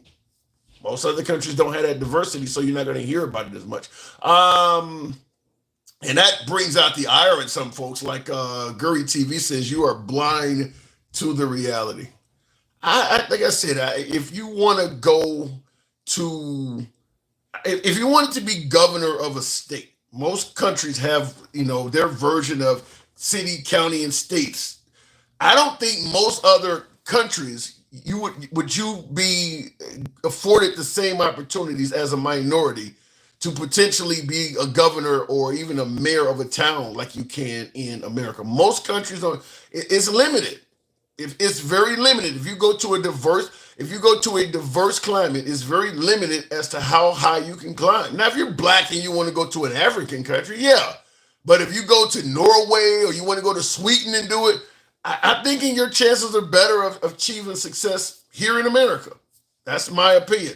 Looking in the comments, Obama was the first mixed president, not first black. We still got to wait for the first black president. All right, if you want to say mixed. Here's my take on it before I go to the next. Are we at 20,000? Tap the screen, get the likes on up so I can take the next caller, damn it. Tap the screen if you're watching on TikTok. When you hear that Obama or Kamala are mixing all of this stuff, to me, that is somewhat of, I don't want to say racism, but it's in that category because they're black, I don't know what the fuck they do until they try to run for president, then suddenly they're mixed. If Obama was that 22-year-old sitting in that car that just got punched in the face, he would be black. Nobody would be talking about he's mixed. All of a sudden he runs for president and suddenly he's mixed. Everything he's done throughout his entire life, he was referred to as being a black man. Now all of a sudden he runs for president, well, suddenly he's fucking mixed now. I don't buy into that. I'm just simply saying that. Most countries don't pull someone out of the car for not driving with lights on during the day, only in America. I don't know enough to disagree with you. I mean, the American police force is known for being harsh, but shit, I don't know. Do you feel confident that wouldn't happen in Russia, North Korea? I don't know about that. Now, in the free world, the police force, most of the police forces in the free world are not known to be as hostile as they are in America. But I will say some of that, in addition to racism, I'm not denying that racism exists, but in addition to that, I always bring up the Second Amendment. A lot of cops are on edge and do, happy trigger fingers and shit like that because they know the American citizens are all armed. So a lot of people have been prematurely shot because they were quote unquote reaching for something. That whole Kyle Rittenhouse event, where there was a protest in Kenosha, that was over somebody that was allegedly reaching for something. If you're in the country where they know you don't have firearms, they don't act as brutal because they're not as the cops. A lot of cops in America are frightened, are scared because they know the citizens are just as armed as they are. The same, like my last call against the grandma. She brought up, Ahmad Diallo or whatever his name was, the guy who was sitting in the car with his girlfriend and his young child. And he actually acknowledged that he had a firearm on him. He was doing nothing wrong. But the cop shot him like 4 times, suggesting he was reaching in the glove compartment or something like that. When you're in a country where everybody is armed, you're going to have people that are more on edge. And then you throw in there a trigger-happy cop that may have his own stereotypical assumptions about black people, and then it can get worse. But, there's a reason why they touch your quarter panel on your car when they pull you over. Just in case something happened to them, they have their fingerprints in your car. A lot of cops are scared. With so many people armed. Orlando Castile, that's who it is. Yes, Orlando Castile is the guy. Ahmaud Arbery is the guy that was jogging in Georgia, and they thought he was taking some shit from the neighbor house, and they jumped in their cars and tracked him down and killed him. That's a different guy. Real quick in the comments, he reached for the gun. No, he actually didn't. He actually did not reach, Tony. And I'll tell you the reason why I say that. Anytime you have these events, there's more than one cop on the scene and only one fires. That makes it clear the other cop didn't see that. When they shot that guy 4 times, talking about Orlando Castile, the cop on the driver's side did it. The cop on the passenger side didn't fire a single shot. So clearly he didn't see him reaching for shit. So he didn't reach. He did not reach for a firearm. Look, the guy got his kid and daughter in the car, no criminal history, and he just decides to reach for a gun with 2 cops flanking him. And you believe that? That doesn't mean he wasn't reaching for great. No, and it doesn't mean he was either. It doesn't mean he was reaching either. Looking in the comments, in America, we can't even expect the same level of responsibility we demand from our pizza delivery guys out of our cops. They hidden wrong addresses constantly. I'm not gonna disagree with any of that. That's some of that stuff does happen. If you're that scared, you don't need to be a police officer. What do you think is happening right now with ICE? They're wearing masks all over the place, claiming they're scared that if they show their identity, people are going to come fuck with them. That's what they're using as an excuse for why they are concealing their identities, is that they're scared the public is going to come after them. But I agree with you. If you're scared, find another job. Let me go to the box. We'll continue on with Captain America. Good evening, top dog. Good evening, Captain America. Welcome to the program. Am I getting this wrong? Because I'm getting hammered. Obviously, this is obviously a racially charged topic. Do you disagree with what I said, that you get pulled over on a traffic stop? They're not gonna bend to your will. So complying is your best option in terms of making it home to your family safe and sound. No, I agree with that. Complying is definitely your best option. It's kind of sad, but it is your best option. Yeah. I think the problem is with the African American community, and I'm not African American. Let me just say that. But I think the problem is there's been so much racial history between them and the police that it's really hard for them to trust people, and that's plain and simple. And anybody that doesn't see that is just ignorant. So the wrong thing is done. And they're used to that. And so when you're used to that, why do you feel like you need to do the right thing if they're not going to do the right thing? I don't disagree with that, but I don't know. I guess the point I'm trying to make is, okay, the main era when cops were really bad to African Americans would have been back in the 1950s and 1960s. They're bad now, but they're nowhere near as bad as they were back then, because they can, if it's caught on video, they can, at least to some degree, face some level of accountability. But do we continue just holding a grudge because of, we know a neighbor across the country got beat up? Until there's some sort of reform. I mean, I don't see why not.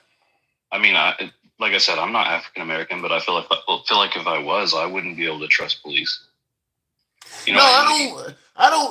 Listen. If I'm in a liquor store and somebody come in there and rob the place, I don't trust the robber, but I know to comply or risk losing my life. I mean, I get the. I don't trust law enforcement either. That was the main reason people say, well, why didn't you support Trump? Well, he was talking about giving police immunity. I mean, that's my main reason for going against Trump on a lot of shit. But at the same time, I still want to go home safe and sound. Just like I said, even when it comes to some robber, I don't trust the guy, but I know if I don't comply, what's likely to happen. Well, I mean, and I mean, most people do comply. And I agree with you 100%. You should comply unless, they're already threatening your life in some way, I guess, because then what else do you do? But, man, I just think, I don't know. I just think there's something needs to be done to repair the relationship between minorities and police. What do you think could be done? Because you're correct. The relationship is obviously based on historical context. I mean, in America, during the Jim Crow era and all of that shit, the police were the primary enforcers of all of that oppression and mistreatment of black people. If I moved on your block and you didn't want me there, you usually use the police to do your dirty work. So obviously I might have beef with the cops, because if I'm at the park with my son and you don't want me at the park because you don't want to use the same monkey bars or slide that my kid did because you think my kid got some kind of disease or whatever, you usually use the police to enforce your stereotype. So yeah, we're going to have an issue with the police, but how do you repair it? I don't know. That's a tough question. I don't think anyone really has the answer for that. I could say out of ignorance, get rid of all the old heads on the police force and police chiefs and DOJ and all that stupid shit. So I Other than that, I don't know, man. All I know is I can see through their eyes. I can see where someone is coming from when they've been treated badly by a group for such a long time. It's interesting you would say that, because in the comments on YouTube, Khalil says, this guy isn't black. This guy is not a black American. Why is he speaking for us? So, and I'm going to agree with what you're saying. And I think the problem is that some folks, some African Americans, do not realize every white person is not in favor of the mistreatment. Even during slavery, there were whites that did not favor it. So people, and I'm saying this to the black community, you need to realize when you have an ally. That's what I'm saying. You can't just, you don't want them deeming the entire black race in one stereotypical mindset. So you can't do it to them either. I mean, you have to realize when you do have an ally. And I based on how you're speaking, I would view you as more of an ally than somebody who was in favor of the oppressing. Yeah, well, and I might not be African American, but a large amount of my friends have been, my entire life. I may not sound like it, but yeah, I've had, like I said, I went to Job Corps. Job Corps is like, I'd say probably 98%. Yeah, it's a lot of African American. Yeah, I went there for a few weeks, and I think I might have seen one or two. Yeah, it's overwhelmingly black. Yeah, and I'm a bit of a history buff too, so I know all the oppression they've gone through, even before slavery. So you don't buy into the notion. Slavery, you don't buy into the stuff that was done. Yeah, you don't buy into the notion that the party switch didn't happen and all that stuff, and the Confederates are about pride and heritage. I'm sorry, repeat that. I said, so you don't buy into the notion that the party switch didn't happen and the Confederate flag is about pride and heritage. Oh no, the party switch definitely happened. I don't know how you can even deny that. They deny it every day. Deny it every day. It's evidence that's not refutable. But whatever, man. No, I don't. The thing too is, I've heard you asked a lot of times why the African American community would support Trump if he's so racist, type stuff, right? Mm-hmm. Somebody brought it up a few shows back about a house, what? House Negro, yes. Yeah. I think that might be taking it a bit far, but I will say that I've been in some of these TikTok lives that are, Blacks for Trump. I was in one yesterday actually, and I had a really good conversation. So it was a Blacks for Trump. The host was obviously African American. We had a good conversation. We were gaining some middle ground, and then he asked me to follow him, and he followed me back, so I did. And he sent me a video in my DMs. Keep in mind, this guy's African American. He sent me a video in my DMs of white MAGA riding a black man, calling him a tractor. And keep in mind, he's MAGA. And this is what I'm saying. There is self-hatred within each race too. Damn. Hispanics too. There are Hispanics over here that think of other Hispanics as nothing but people that come over here and take advantage of us. It's the same thing. Wow. He sent that to you? God damn. That's one thing. Well, and that's one thing that I don't get more than anything is it a mental health issue? Is it trying to fit in with the majority group? I don't. That's a question I have. Well, I could answer that. I think it was Against the Grandma, or one of my other callers talked about no matter what you do, you cannot be white. You're not white, no matter how close you get to them or what. I think the thing is, okay, you live in a country where seemingly white people have most of the advantages in terms of wealth, in terms of power. I mean, in fact, look, while we're striving towards equality, it's still a country where most of the money and wealth is concentrated in the white community. So a lot of folks just simply believe that if I sympathize and work with them, I'm more likely to be treated and enjoy the benefits that they're having. A lot of folks do believe that. Like what you said, if I look down upon the same people they're looking down upon, maybe they'll give me an inside. Maybe they'll treat me and let me enjoy the fruits of life the way they are. Some people, as you called it, self-hate. I mean, that's always been that way. Yeah. Yeah, and I mean, one thing people need to realize too is it hasn't been that long since segregation. There's still feelings there. Yeah. I mean, hell, there are people that are still alive from that time. Oh, definitely. So you know what I mean? So there hasn't even been enough time to heal. So it's completely understandable that the African American community would feel that way towards authority. Yeah. Well, I think some of them think that they can get away with being. I don't want to say this actually because it sounds bad. Go ahead, Tim. No, I want to know what you're about to say. Something they can get away with what? They think that they can get away with being their race if they kiss the white man's ass. Yeah. Yeah, and for a time you can. For a time you can. If you okay, let's say for instance we have like a civil conflict or something like that, and it turns into some kind of race conflict, race against. For a time, if you're an African American and you're willing to sell out your community in favor of, let's say for instance you give them intelligence or where white people, let's say there's a race conflict and you're giving the white community intelligence about where they're holding meetings or where they're stashing weapons and things like that. For a time, they are going to treat you really good. But once they conquer that community, then you're going to start probably being treated just like the people they just conquered. But for a time, acting as a Benedict Arnold, you are going to be treated better. Yeah, you might not be plowing the fields, but you'll be folding the laundry, something like that. Damn. So, something like just that. Just like Django, Stephen. Yeah. Exactly like that. There are people like that in real life. So I mean, I would even give you the likes of Nikki Haley, Vivek Ramaswamy, the likes of Tim Scott, and some of these folks. As long as they're siding with Trump and agreeing with MAGA and the Republicans, they get treated in high regard. But the minute they try to run for the top spot, they get treated like shit. Suddenly, Nikki Haley became a bird brain. Suddenly, Vivek Ramaswamy was told, you need to go back to India.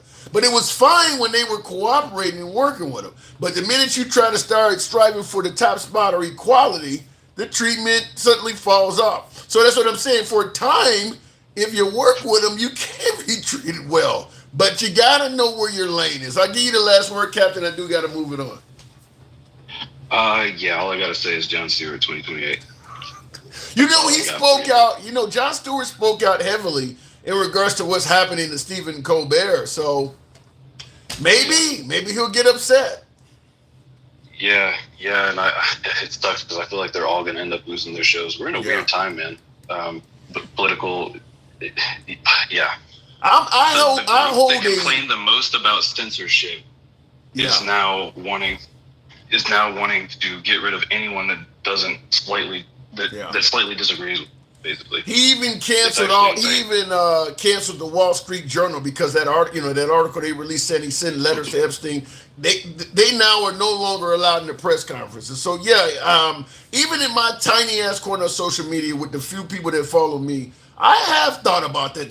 There could be a day where I'm not allowed to do this anymore. Because I do believe that is Trump's goal, is to silence the critics. I mean, because when he got rid of Stephen Colbert, he posted a truth message where he was celebrating the firing of Colbert, but he praised Greg Gutfeld of Fox News. Now, Greg Gutfeld does the same thing Stephen Colbert does. He just does it for the right. So clearly Trump is okay with political satire on late night TV. He just wants it to be in favor of him. So... But I agree with what you're saying there. Yeah, 100%. Yeah, that's all I got for you, Tim. All right, Captain. You next guest. Thank you. Appreciate you coming through. All right, moving on with the program. I absolutely see the likelihood of Trump slowly but surely going after folks that are on TV, on social media, and things like that are critical of him. I could absolutely see that. I mean, obviously him threatening to take Rosie O'Donnell's citizenship because she's all over the internet talking negatively about him. Yeah, I could see that happening. I could really see that. And it doesn't have to be going after each individual peon like yours truly that is out there. No, what you do is you threaten TikTok. if you let these people remain out here, start canceling contracts and doing shit to you. You threaten the app. That's what happened with Stephen Colbert. He didn't go after Colbert. He went after Paramount and ByteDance, the two companies that run the show. And for their own survival, they bent to his will. Same thing with the law firms and things like that. He went after law firms that defended Hillary Clinton and people like that. He didn't go after Hillary Clinton. He went after the law firms, and he told them, either you bend to my will, or I'm going to remove your federal clearance. So that these lawyers that deal with federal cases to defend their clients and things like that, you don't have access to any federal buildings. So you can't even you don't even have the right to walk into a federal courthouse anymore. So how can you be a lawyer? So it would literally be canceling out your profession. So they had to settle with him for millions of dollars to make his threats go away. I could absolutely see, slowly but surely, more and more media outlets and content creators that are speaking ill of Trump disappearing. I could really see that. And like I said, it just simply starts by going after the platforms you're on. Go after TikTok, go after YouTube. I mean, just go after Google, go after the places they're on and start threatening them. And then they can slowly but surely start putting all kinds of words that we can't use and censoring it to the point where it just doesn't have any way. There's no way around it. I mean, a lot of you folks that use social media already are starting to see heavy censorship. You say something and they're taking down your video or your FYP. Only 10 people got to see it for some strange reason. They're already doing it. They were doing it before Trump. But I can see Trump personally interfering to make sure they do it even more. Real quick in the comments, you who said that if you can't stand the heat, get out the kitchen, huh? Laws that only apply to people that have caused loss and injury.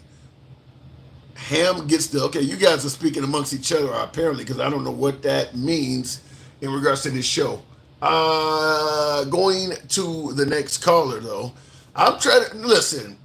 I do believe in the notion of complying with law enforcement. I just don't think it's a smart idea not to, even if I think the stop is bullshit. And I've been involved in some bullshit stops. I had a guy stop me going 70 miles on the highway in the middle of the night. He was parked in the island. You know, we got a 2-lane highway, or 4-lane highway rather. 2 lanes going this way, 2 lanes going this way, in a grassy patch in the middle. It's pitch black outside. We're in the state of Michigan. I'm doing 70 miles down the highway. I see the cops. My lights reflect off of the side of his car as I shoot by at 70 miles an hour. That motherfucker caught up with me 5 miles down the road and said he thought I didn't have my seatbelt on and asked to search my car. So I know it can happen when you can get stopped for a fishing expedition. I had out-of-state plates, Illinois plates. The dude saw Illinois plates and decided to go on a fishing expedition. And when he got to my car, I'm strapped in. He said, for a minute I thought you didn't have your seatbelt on. But do you mind if I see your license and registration? Gave him that. It came back clear. And then he asked, do you mind if I search your vehicle? It was a complete bullshit. But what are you going to do? It's 11 o'clock at night. It's out of the highway. What are you going to do? So that's what I'm talking about. Top Dog, good evening. Welcome to the program. Good evening, Tim. How you doing? I'm doing good. What am I getting wrong on this? The notion that when I say there's safety and compliance, I'm getting hammered by folks who are saying I'm bowing down to law enforcement, kissing their ass. What am I getting wrong here?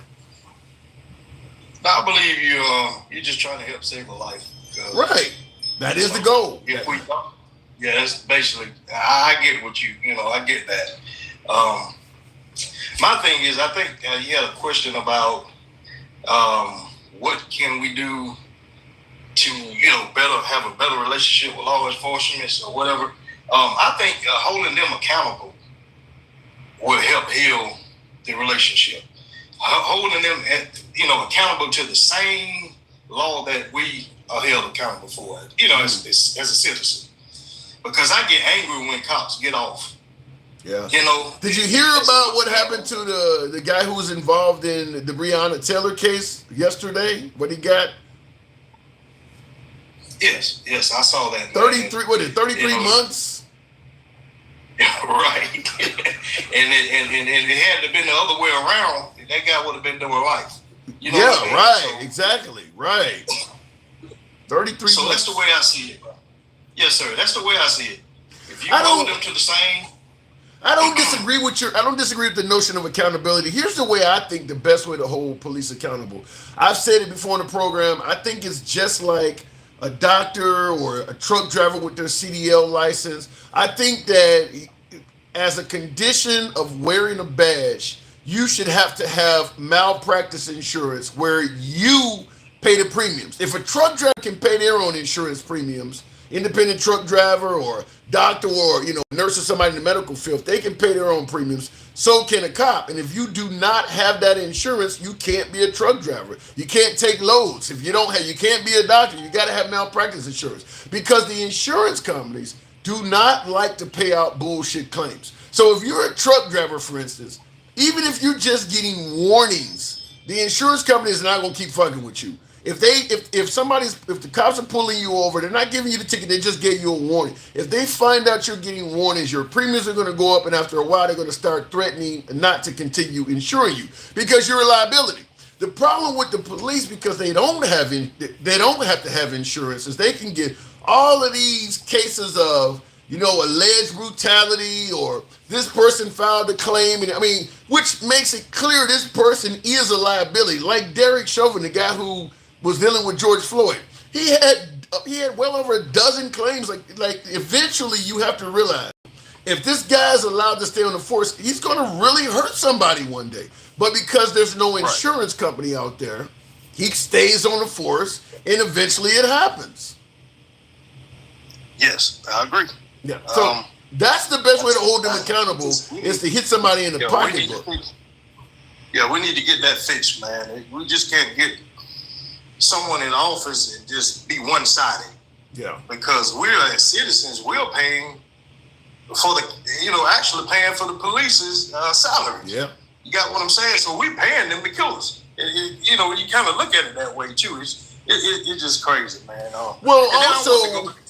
But also in addition too is that there is this belief or this mindset by a large portion of this country that when a black person, Hispanics, but predominantly black people, when blacks say the cops did something wrong to them, there's this large belief that the black person is making it up. That's a problem too, is that as an African American, the minute you say the cops mistreated you or something like that, there's a large portion of America that's going to say you making that shit up.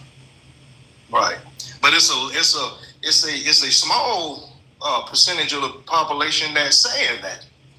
You know what I mean? I don't know about a small. You think it's a small percentage?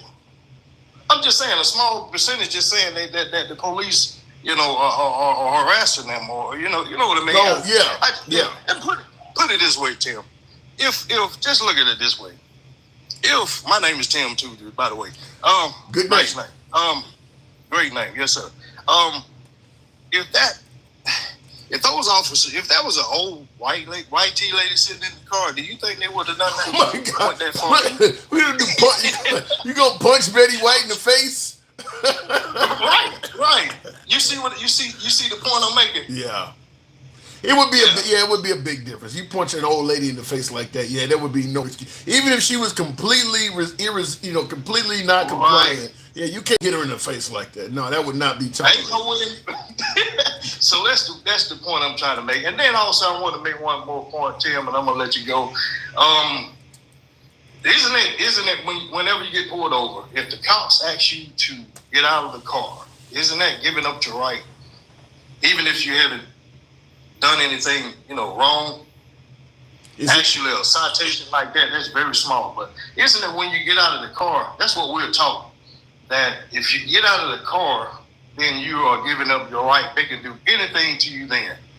Is that correct? No, I don't think that's correct. If they ask you to step out of the vehicle, like sometimes, let's say you get pulled over on the side of the highway and the cop asks you, could you get out for safety's sake? I don't want to stand here while traffic is whizzing by. Could you get out so I can talk to you and hear you clearer?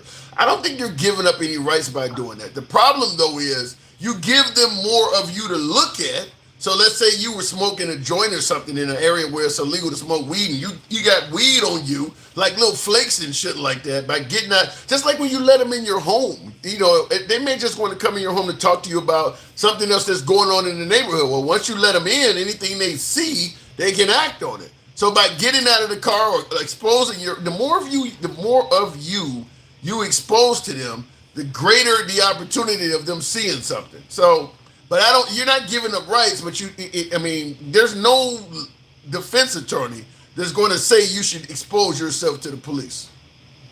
Right. Okay. I just wanted to ask you that, man. But good show, man, and just keep up the good work. And I like old gangster grandma. She kind of gave it to you, man. She gave it to me. Listen, we could be talking about the weather and she would give it to me. I mean, I don't know. That was very entertaining. Yeah. But, I appreciate it, man. Thank you for letting me up. Thank you for coming through. Yeah, when it comes to gangster grandma, I kind of feel like Jesus on the fucking cross. I'm literally getting pounded for your entertainment. But yeah, I mean, look, at the end of the day, I do believe that it's exactly what my last caller said. You're saving lives. I'm not here speaking on this from a standpoint of defending your constitutional rights. I'm actually telling you to assume that the guy that's pulling you over may mean you harm. I'm just telling you, to me, I look at it like this. There's very little difference between the guy that's robbing a liquor store next to you and the guy that's wearing a badge. They both got a gun on. If they tell you to do something and you don't do it, the guy robbing a liquor store and the guy with the badge on is likely to hurt you. I've said this from day one. Treat the cops the same way you would treat somebody walking into a business you're in and announcing it's a robbery. Treat them the same way. If you don't respond in kind to that guy who announced the robbery, he's likely to hurt you. The cops are the same way. Now, I know listen, I get the point. The cops shouldn't be that way. I understand that. But I'm just simply saying this is a matter of going home to your family safely. Now, this argument held no weight at all when I used it in regards to Ashley Babbitt. My beloved MAGA didn't like it, but I said the same thing even with Ashley Babbitt. If somebody's aiming a firearm at you, whether it's a cop or somebody robbing a liquor store, and you ignore the instructions they're yelling at you, you increase the likelihood of getting shot. They didn't like it when it was Ashley Babbitt. But for somebody like the guy we're talking about now, they can kind of understand it. But I'm just simply saying you got to treat them the way you would treat anybody else with a firearm. They're not your friends. When they're pulling you over on the side of the road or doing a traffic stop, that guy is not your friend. He's not going to give you a cookie. He's not going to, invite you to the game. That guy is not your friend, and he's armed. Like I said, you gotta treat him as if he could possibly be hostile. You don't know what he's going through. You don't know if he's pissed off at his wife or something like that. You just don't know. I get that it sounds like I'm being very submissive. I'm talking about going home to your family. I'm not talking about defending your constitutional rights on the side of the highway. I'm talking about preventing you from ending up dead. Tim Nassam in the comments, thank you for the super chat. Apologize for being late to respond, but he said, Tim, Trump crushes his own party like others have not in the past. 100% agree with that. I miss Republicans like Trey Gowdy. In my opinion, Trump is not a real Republican. Defying him is ending your career. Yeah, he's almost like the cops I'm talking about. He's almost very similar to the police. Whereas if you don't comply, he's going to escalate and try to take you out. Yeah, there's a whole lot of I want to say comparisons between Trump and this discussion we're having on police. Yeah, if you do not comply and bend to the will of Trump, he is going to escalate the situation. Now, he's obviously not going to beat your ass, but he's going to do what he can to end you. So, yeah, I totally agree with that. Something else I wanted to say in regards to your comment there, Tim. A lot of Tims on this. You said he crushes his party like others have not in the past. Yeah, I don't know any political candidate in this country in our lifetime that has tried to crush so many of his critics like Trump. And we're talking about critics on both sides, on all sides of the aisle. Doesn't matter if you are a Democrat or you're a lifelong Republican. If you criticize Trump, he's coming after you. You could be a high school kid that don't vote at all. If you got enough followers and you're getting enough attention, he gonna come after you too. I don't know any politician that has done that in my lifetime. I'm assuming maybe it happened, back in the George Washington days or some shit like. But I don't know any politician that has been like that. And I totally agree that Trump is not a typical Republican. To me, he's very similar to Bernie Sanders from that aspect. Whereas both Trump and Bernie Sanders have a lot in common from a standpoint of neither one of them actually were members of the party they tried to represent. Bernie Sanders ran as a Democrat, Trump ran as a Republican. The only difference is the Democrats were able to stop Bernie Sanders from reaching the pinnacle of success. The Republicans were not able to stop Trump. And both parties realized that if this person reaches the top of our party, they're going to fundamentally change what we stand for. Trump reached success in the Republican Party, and he has turned it into the MAGA party. The party don't stand for what it used to. Now, like for instance, with Trump talking about changing the Redskins name back and shit like that, that's not small government. Trump is not acting on the standpoint of small government, which is what the Republican Party normally stands for. He's not acting on a standpoint of fiscal responsibility, which is what the Republican Party stands for. He's not very Christian. I mean, he's not a Republican, a traditional Republican. He's a populist. And Bernie Sanders obviously was a socialist. He was not a Democrat. And you can see the similarities in these two men by the fact that the traditional leaders of the parties did not like them. Bernie Sanders had a hell of a lot of problems with the likes of Hillary Clinton and Nancy Pelosi, the people that were leading the party at the time. They weren't big fans. They still aren't big fans of Bernie Sanders. And of course, Trump has had resistance from every living and deceased Republican leader that we know of, from the Bushes to the McCains to the Romneys, all the former leaders of the party. Trump has had problems with all of them. None of them, he don't like any of them, and none of them like him. So the Democrats were able to stop Bernie Sanders. The Republicans did not stop Trump, and he probably has changed the way the Republican Party orbits. Could be for the rest of our lives. It's gonna be a while before they get back to what the tradition, if ever. It's gonna be a while before they get back to what the way they used to operate. He's completely changed that. Republicans and Democrats are the same economically. You think so, Nick? We'd have to tackle that in detail. I don't know about that. We'd have to really go into that.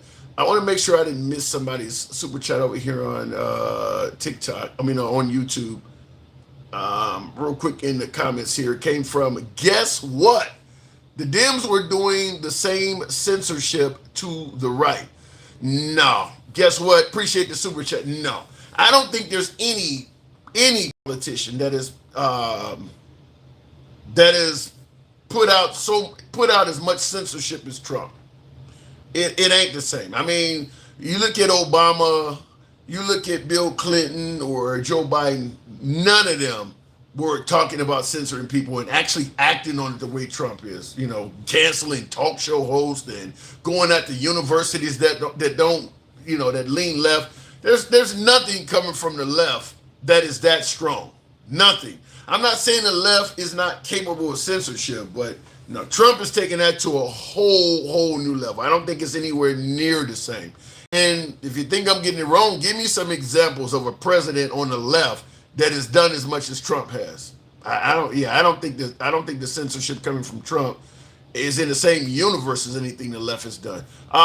Colbert is a $40 million a year money pit. Here's the problem with that, though. Stephen Colbert was winning his time slot. Jimmy Kimmel, Jimmy Fallon, I think Conan O'Brien is in that same time. He was winning that time slot. Now, if the amount of money he was getting paid was more than the program was profiting, there's all sorts of things that could be done as opposed to just canceling the whole show. First of all, you could get rid of Stephen Colbert and put another person in there. They got rid of the whole Late Show. So you could have gotten rid of Colbert and put in, what is the guy who used to host after Jon Stewart? He's a South African black guy. What is the guy's name? He hosted the Daily Show after Jon Stewart left. You could have put him in there. He would have been a lot cheaper than Stephen Colbert.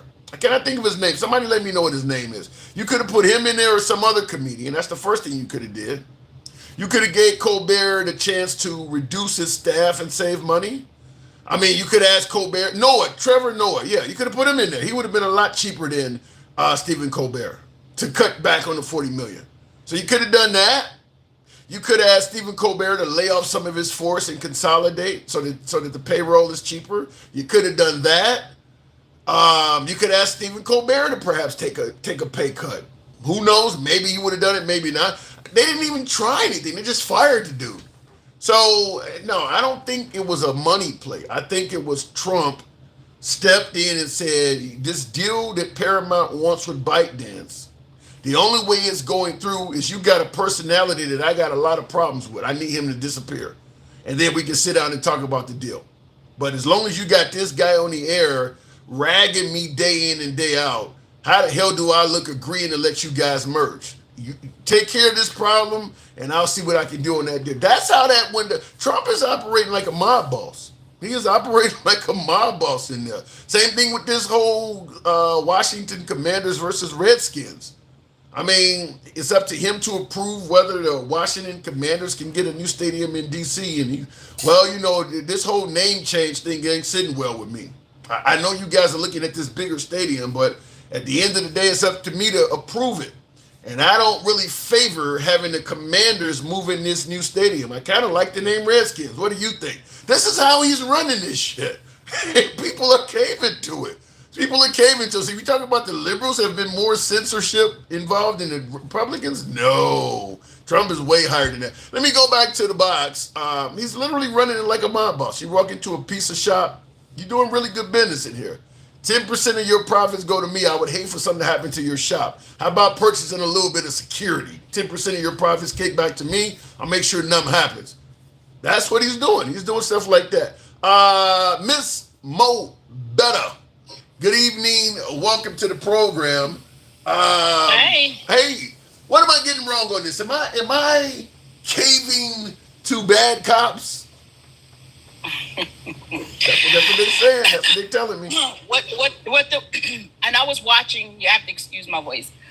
I was watching, what's his name? Roland Martin earlier. Yeah. And he had the guy on there, how he said that that's the worst police department in the country. Now, he did, I might be misquoting, but he said they are the worst in Florida. Now, Jacksonville as well. They said they've had more police, more things with internal affairs than any other police department. Wow. The police. What they did was really extreme. They were really ego tripping. They were ego tripping. Even if he didn't comply, all right, you already broke the window, open the door and get him out the car. You punched him. Not once. You didn't punch him just once. Yeah, they beat him up on the ground, too. Punched him multiple. They punched him multiple times. And what they were pulling him over for was nothing more than a violation. Yeah. There's violations, and then there's charges. That wasn't no charge. All they had to do was say, well, sir, could you turn your lights on? It's raining. All right. Well, but it sounds like he did have other issues. He didn't have a valid license. I mean, he had other issues that give them the right to actually get him out of the car. I mean, if they pull you over, you ain't got a license. Now they have the right to take your whole damn car. That's true. No, they had only if the car is not insured. If the car is not insured, if it's not registered, they cannot take your car. They will leave it on the side of the road, and you'll have to have somebody come pick it up. I'm just gonna say. I'm telling you what I know and not what I heard. I'm just gonna tell you. I'm gonna tell you good luck with that. If you're driving without a license and the police pull you over, arrest you. Yes, they can arrest you, but they cannot impound the car if there's no safety hazards, and if the car has insurance, they will leave the car on the side of the road, and you'll have to have somebody come retrieve the car. I don't know about that one. I don't know. Listen, again, I'm telling you from experience, Tim. I'm telling you. Well, maybe I don't know. Maybe down there they have different laws. It could be possible. Let me say it this way. Let me in New York, it's different. Let me say it this way. If they pull you over and you do not have a license, and they make you leave the car and they tow it, I don't think they're going to get in any trouble. Put it that way. You're saying that they don't have a right to do it. No, that I can understand that part too, because we already know now they can do what they want to do. They have the immunity. That was a given. Like you said, that was one of the reasons why you didn't want to vote for Tangerine. But let me ask you this now. Let me ask you this, because when Gangsta Grandma was on here tearing me up, I'm gonna ask you the same question I asked her. If this guy had to comply with everything the police asked him, up to and including getting out of the car and things like that, do you believe they still would have beat him up?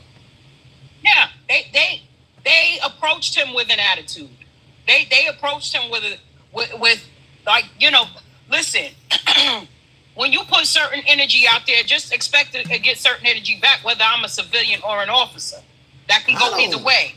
I don't see it. Yeah. So they approached him with an attitude, and if he didn't give them, and if he did not, with their whole chest. Right, but they approached him. They approached him with. I've had cops approach me with an attitude. I know what that's like. With their whole chest. But you're telling me that if they approached him with an attitude, and even if he gave them no attitude back, gave them nothing but compliance back, they were still going to punch him. They was going to jack his ass up either way, because they didn't feel like having to pull them over. So they feel that their whole demeanor said, because you made me do something that I didn't feel like doing right now, I'm gonna make your ass pay for it. That's what I saw in that video. I gotta rewind it. I didn't see all of that. I didn't. Okay, give me your explanation. Why are you saying that they pulled them over with an attitude? What did they do? Again, the way, and he asked, why am I being pulled over? Why wouldn't? What if he did not ask that? What do you mean? What if he didn't ask? When I get pulled over, I don't say shit. I let them ask the first question. I mean, I let them make the first statement. I don't say nothing. I just put my hands on 10 and 2 and let them. See, the thing is, Tim, with that, you're not dealing with the same type of people in all areas. All police officers are not going to act the same in different states, in different towns, in different cities. You will have some people that, again, wear their badge on their forehead, not their chest. Like, listen, I am in position where I can do what I want to do. I don't give a fuck how you respond. That's the whole energy that they gave off today.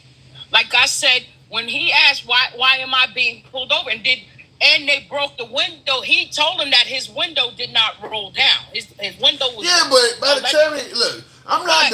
No, I get it. That was after the fact. He had the door open.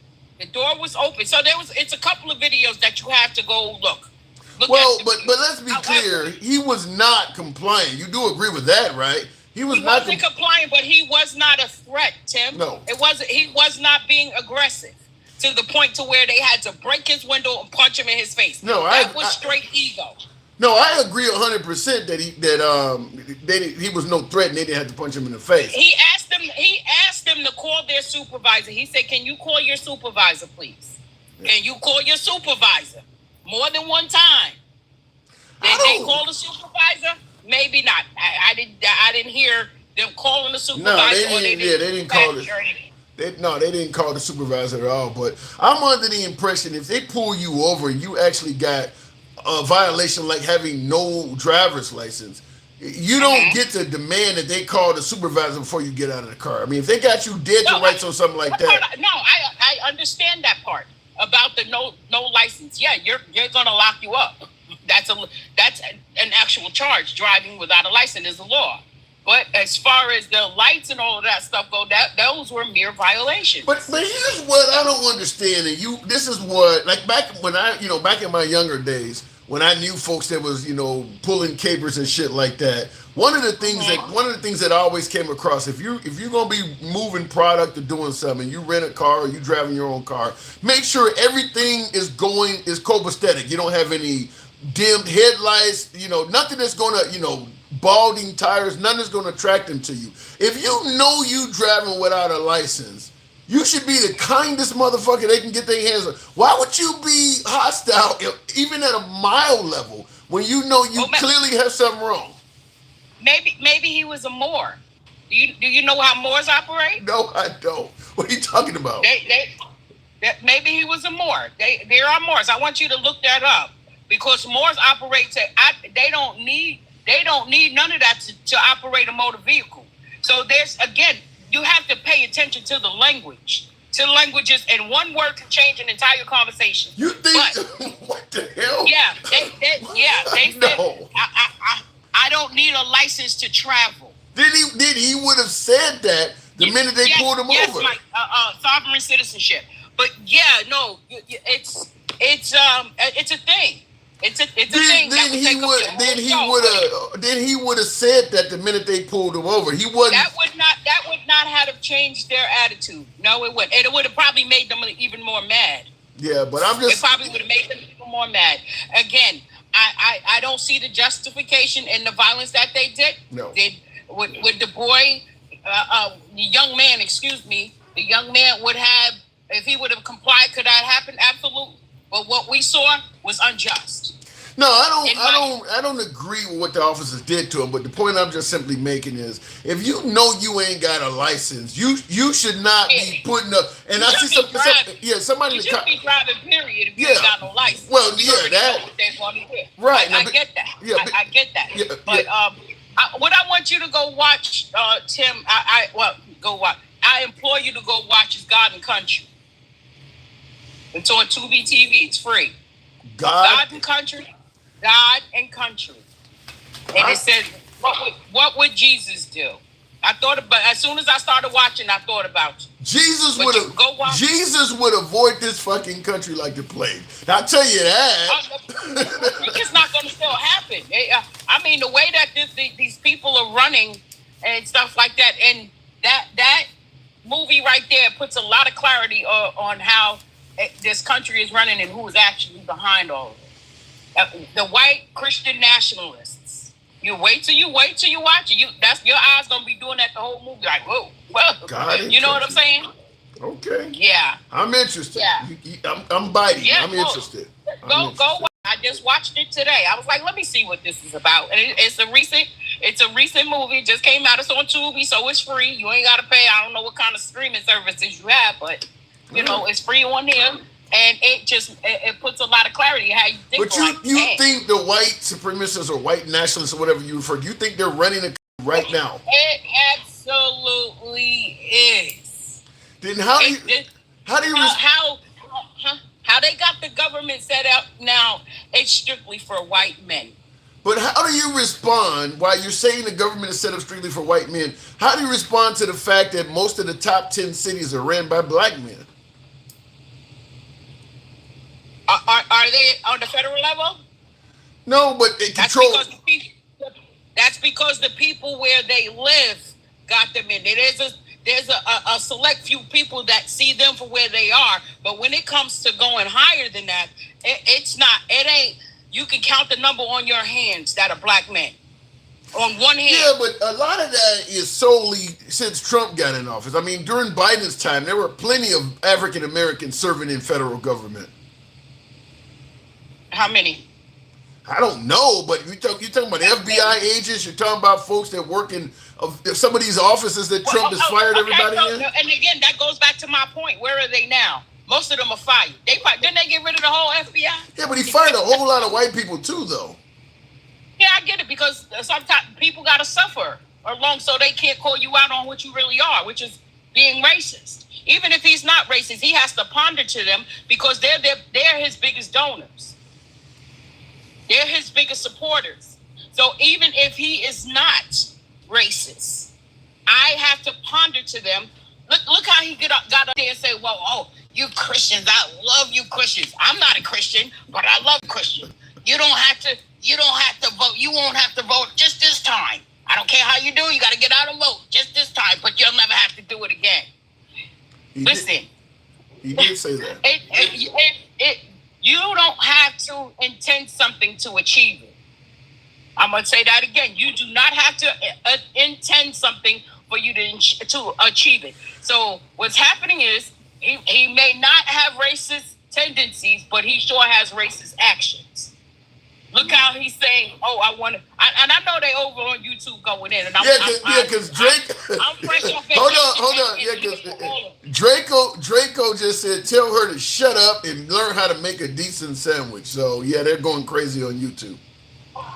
No, tell your raggedy ass sister wife to do that shit for you. Your cousin that you've been humping all the time. Tell that hoe to go in there and make you a sandwich. The fuck out of here. Y'all got enough free shit from my black ass already. We're good.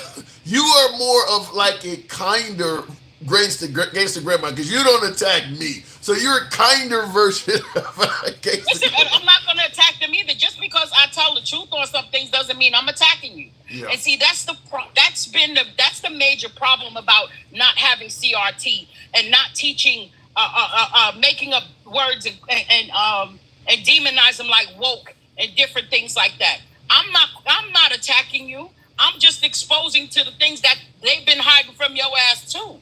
They hide shit from their own people too because they want to make it seem like I got what I had from the sweat of my brow.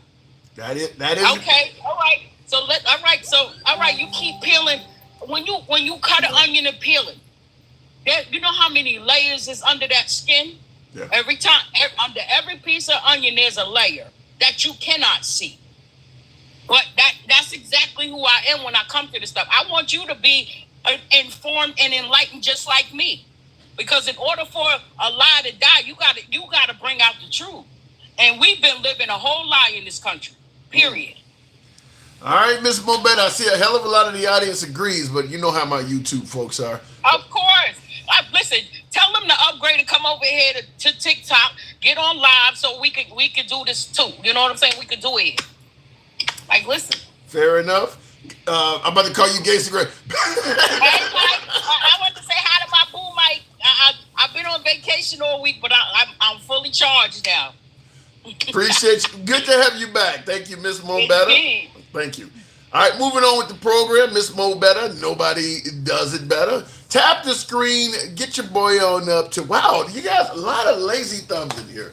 What the hell's up with the likes? Show your boy some love. Click the like if you enjoy this type of dialogue. As I always say, regardless of what you hear, regardless of who comes up, we always will remain MAGA friendly. Nevertheless, liberals are welcome on the program. Been giving this spiel for about 5 years now, but we are a MAGA friendly program. We do allow everybody to come up. As we always say, we go left of Bernie Sanders to I'm having dinner with Q. This is an uncensored program. You're going to hear opinions from all sides of the aisle. If you enjoy that, show your boy some love. Follow the program if you're watching on TikTok or Clapper as we speak. If you're watching on YouTube, how about a sub? We're here generally most weekdays. CRT is not taught in schools and many don't know what it is. That's why they're afraid, says Karina. Yeah, I've never heard of CRT. Look, I don't know what's, just like they talk about transgender shit is being shoved down kids' throats in schools and stuff, or that students are in school with litter boxes identifying as cats and shit. I don't know anywhere that stuff is happening. I don't know anywhere where that stuff is happening. I think some of this stuff is just talking points. What does MAGA friendly mean as it relates to your channel? Dion, and you'll always see the MAGA head, even when we do shows on the road. What MAGA friendly means, and that's a good question. I strongly believe that conservatives, Republicans, and particularly MAGA do not often get a fair shake. It's changing a little bit with Trump, but I do believe the media tends to lean left or are at least a little bit more friendly to the left. And that was before Trump. It's certainly happening under Trump because Trump is so hostile to the media. But even before Trump, I think the media was more favorable to the left. So when I say MAGA friendly, I mean you can come on this program and you can speak your case even if everybody disagrees with you. We're not going to censor you. We're not going to block you. We're not going to ban you. We're not going to limit your time. You don't have to be critical. You don't have to be worried about somebody trying to prevent or dictate how you should think. We're MAGA friendly. You're going to be allowed to speak your case here, and you'll get plenty of time to do it. That's what we mean when we say MAGA friendly. You can have an opposing opinion, and it doesn't matter what it is. You're going to be allowed to say it. Anyway, looking in the comments, though, Miss Miss Mo Nothing. Damn, Lisa. Miss Mo Nothing should not be given such a big platform to run. Wait, let me read that again. Miss Mo Nothing. A play on her name. Her name is Miss Mo Better, but Lisa says Miss Mo Nothing should not be given such a big platform to run her mislead and discriminatory mouth off. Well, when we say an uncensored program, let me make it clear. We've covered the 2020 election. We've covered Haitian migrants eating cats and dogs, all this shit. Understand, the right uses the platform to say stuff that hasn't been proven true also. So understand, it's not going to be a platform where the left has to always be speaking things that have been proven to be true, but the right can say whatever they kind of feel. Because there's no evidence that Trump won the election by a landslide, and we let folks speak on that all the time. We're almost 5 years out now. Come January, come November rather, it'll be 5 years since that election took place. Trump is still going around saying he won that election by a landslide. He ain't proved that. He ain't proved that at all. We let you speak about that. So you're going to hear some stuff like that. But that's how free speech works. Both sides get to state their case. It ain't where the left got to be accurate and the right can say whatever. No, or vice versa. We don't do that. Shout out to Mike Pence. Really? T-Rex Pence. Mike Pence kind of just disappeared. Yes, sir. Both sides lie and say stuff that they don't know. Yeah, agree with you 100%, Lisa, including the president. I mean, right now he's blaming Obama and Clinton for all kinds of shit. Is it true? He hasn't proved it. Continuing on with the program, though. Mike, I saw you holding on there. Good evening, Mike. Welcome to the show. Mike, I'm going to start out by playing something I want you to hear. And it's obviously in line with what we're talking about. I want to get your opinion on this. It's a quick clip. Let's talk about George Floyd. You said George Floyd's death was a terrible thing. Terrible. Why are African Americans still dying at the hands of law enforcement in this country? And so are white people. What a terrible question to ask. So are white people. More white people, by the way. More white people. So is the African American community really just exaggerating shit when it's really happening to white people to a higher degree? Of course not. Hey, tap the screen, share the live. Man, listen, we should have been up to 50,000 a long time ago. Thank you. Holla at your boy. We got to get up to 50K. No, the funny thing is he never answered the question. He went to so are white people, which tells you that he's right in the middle of deflecting. Because here's the thing. Have you ever seen white people protesting police brutality against white people ever? Yeah, once. And guess who came to their rescue? This was over in the northwest corner of Arkansas. Al Sharpton went out there. There was a white kid. I believe he was killed. And the family ended up getting Al Sharpton and Black Lives Matter behind the case over in Arkansas. So once I've seen it, only once. I never heard of that case. Yeah, I'll look it up. I'll see if I can find it. Yeah, keep going. Point is, right? If it happens more, I'm just typing it in so I can research it later. If it happens to the extent that he's saying, they never protested. So what's the reason for it? The reason for it is it doesn't fit the narrative.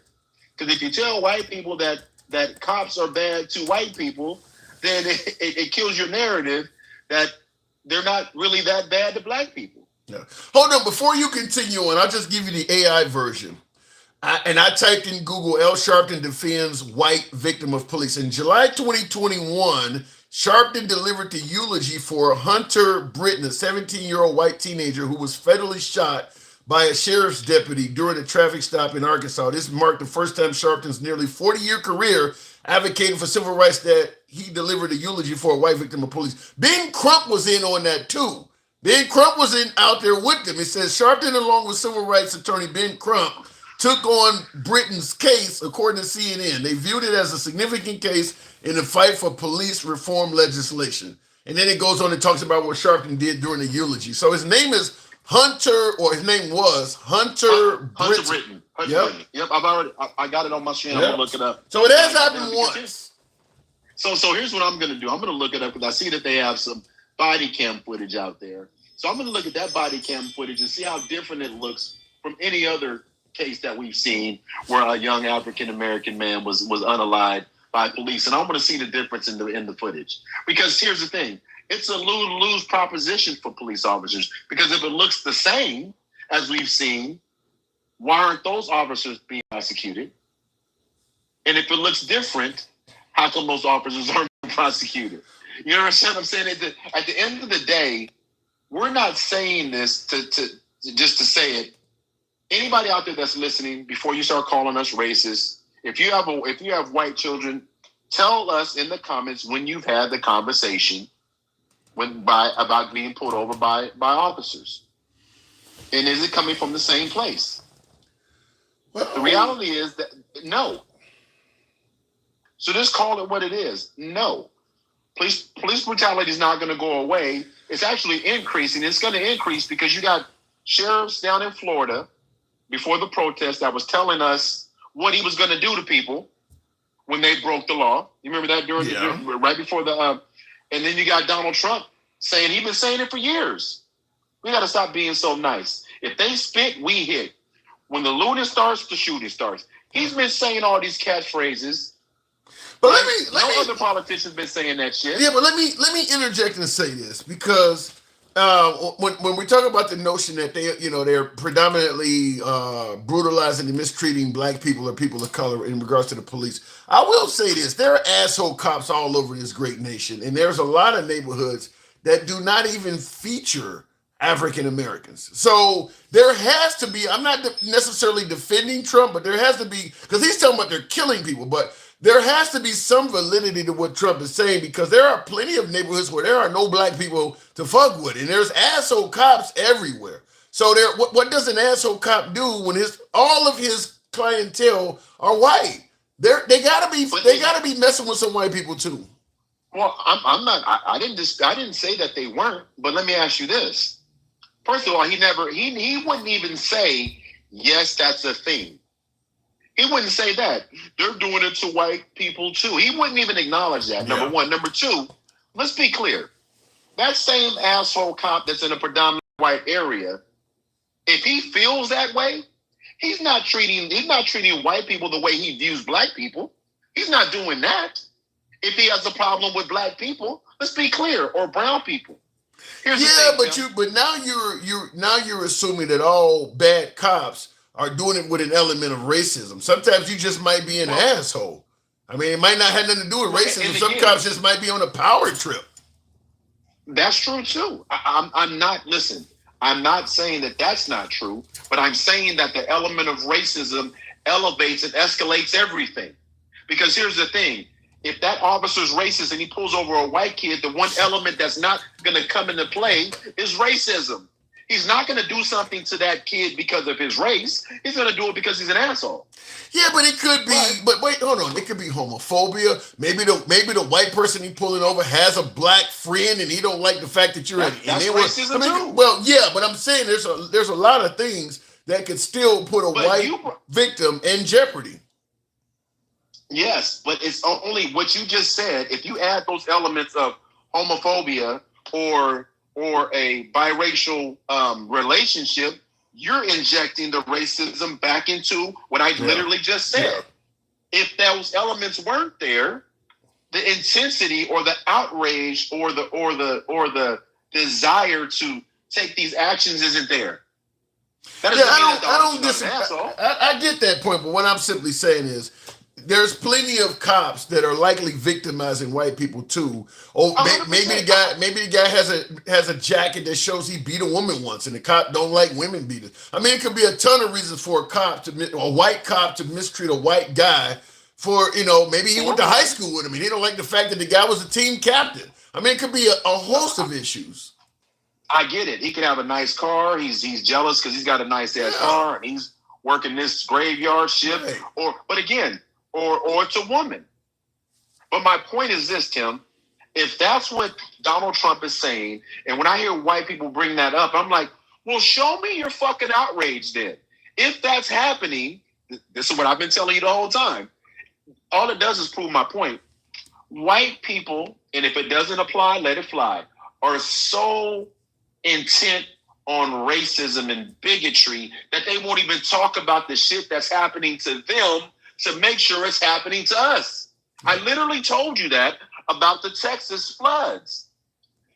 I have never seen a commercial where white people need to really emphasize, if that's what police officers are doing to white people, then you should be standing with us when it happens. You should be marching about it. You should be saying that your white children's lives matter because of the police brutality. But I haven't seen a fucking commercial. I haven't seen anyone protest. I haven't seen anything happen until we get out there, and then they come with us.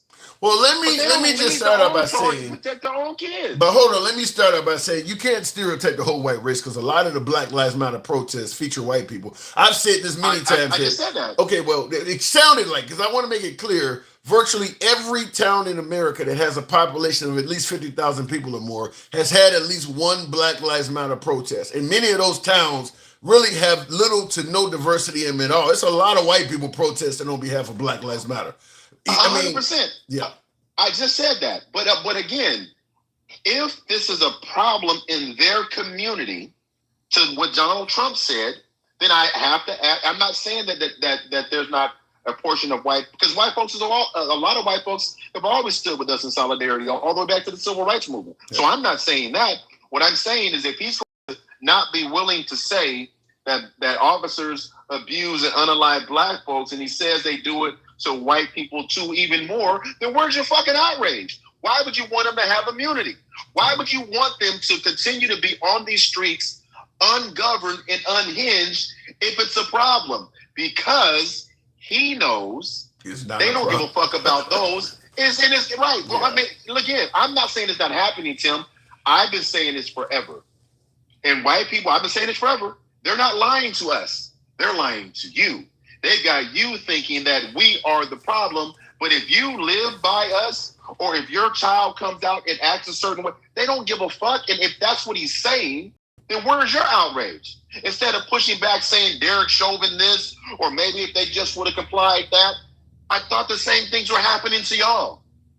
I thought the same shit was happening to you. So how come you don't have that same visceral reaction when that happens? When have you had somebody come on your show that's white that has been outraged by police hurting and unaliving white people? I've had people come on, but in terms of doing it on the big stage, they don't. They'll come on here and maybe use it as they're not really using it because it outrage with the police. They're using it as a counter, like White Lives Matter. So it's kind of being used as a counter. Yeah, all lives matter, and police matter, and dogs matter, and alligators matter, and everybody fucking matters except for y'all brown. Well, right now it appears that Mexicans don't matter, but keep going. You mentioned the alligator, Yeah, exactly. That's my point. And none of that matters, but then you turn around and make a statement like that. It's like, what difference does it make? And then when people say it, they say it's awful and he should have complied. Let me tell you something, and this is a fact. Officers that act that way, that's what they do. The fact that they pulled this young man over in the rain because his lights weren't on, I guarantee you, if you go back and look at any of the traffic cameras in that same fucking area, you think he was the only one? No. You think he was the only car that was running around there with not having their lights on in the rain?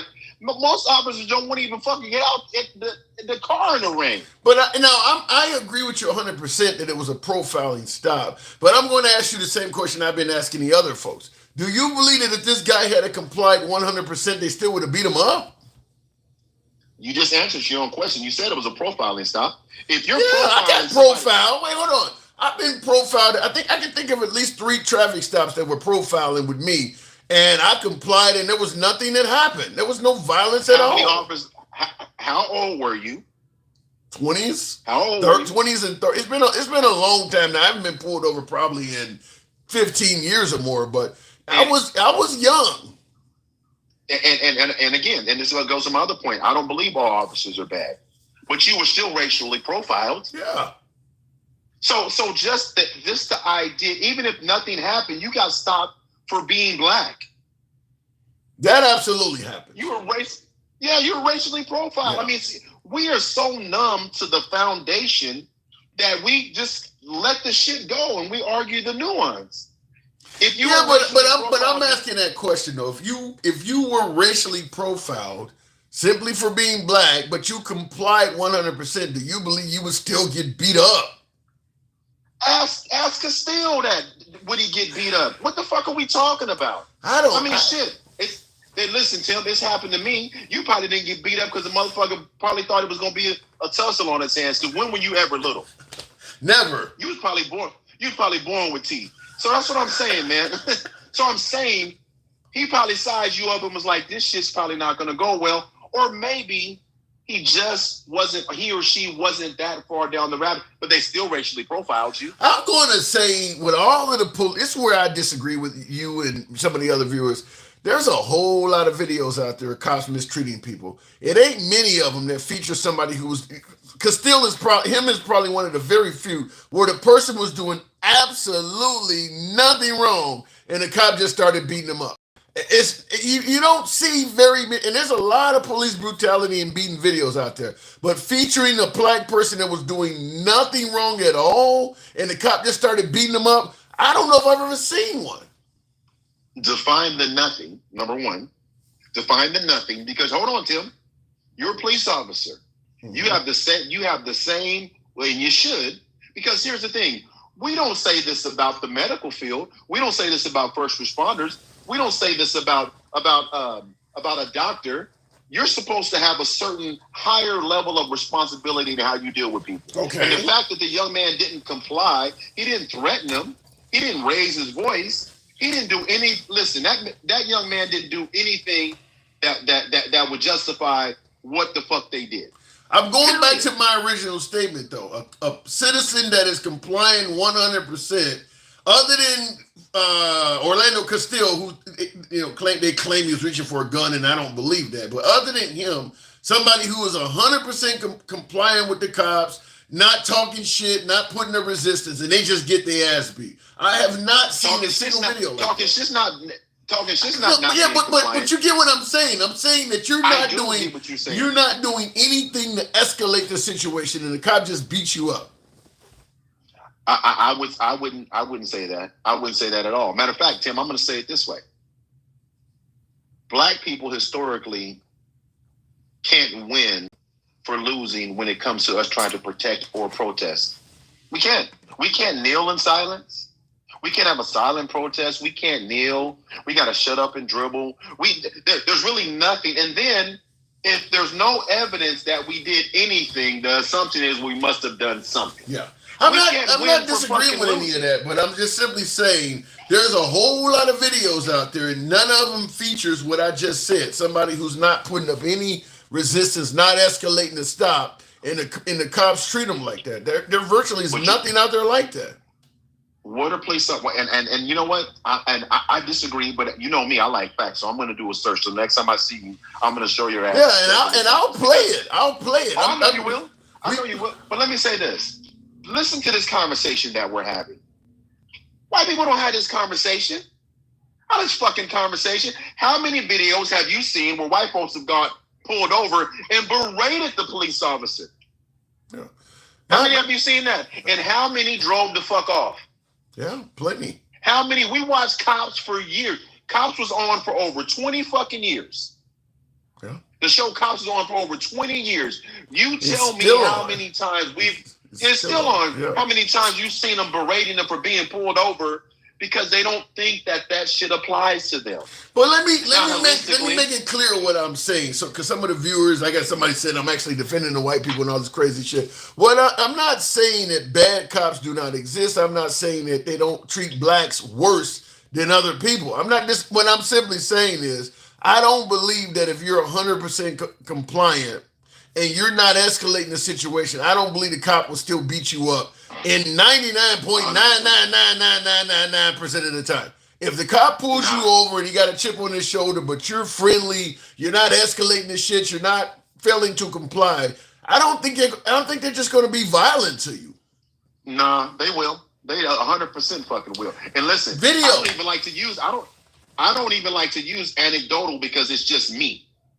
But this shit has happened to me and I never said a fucking word.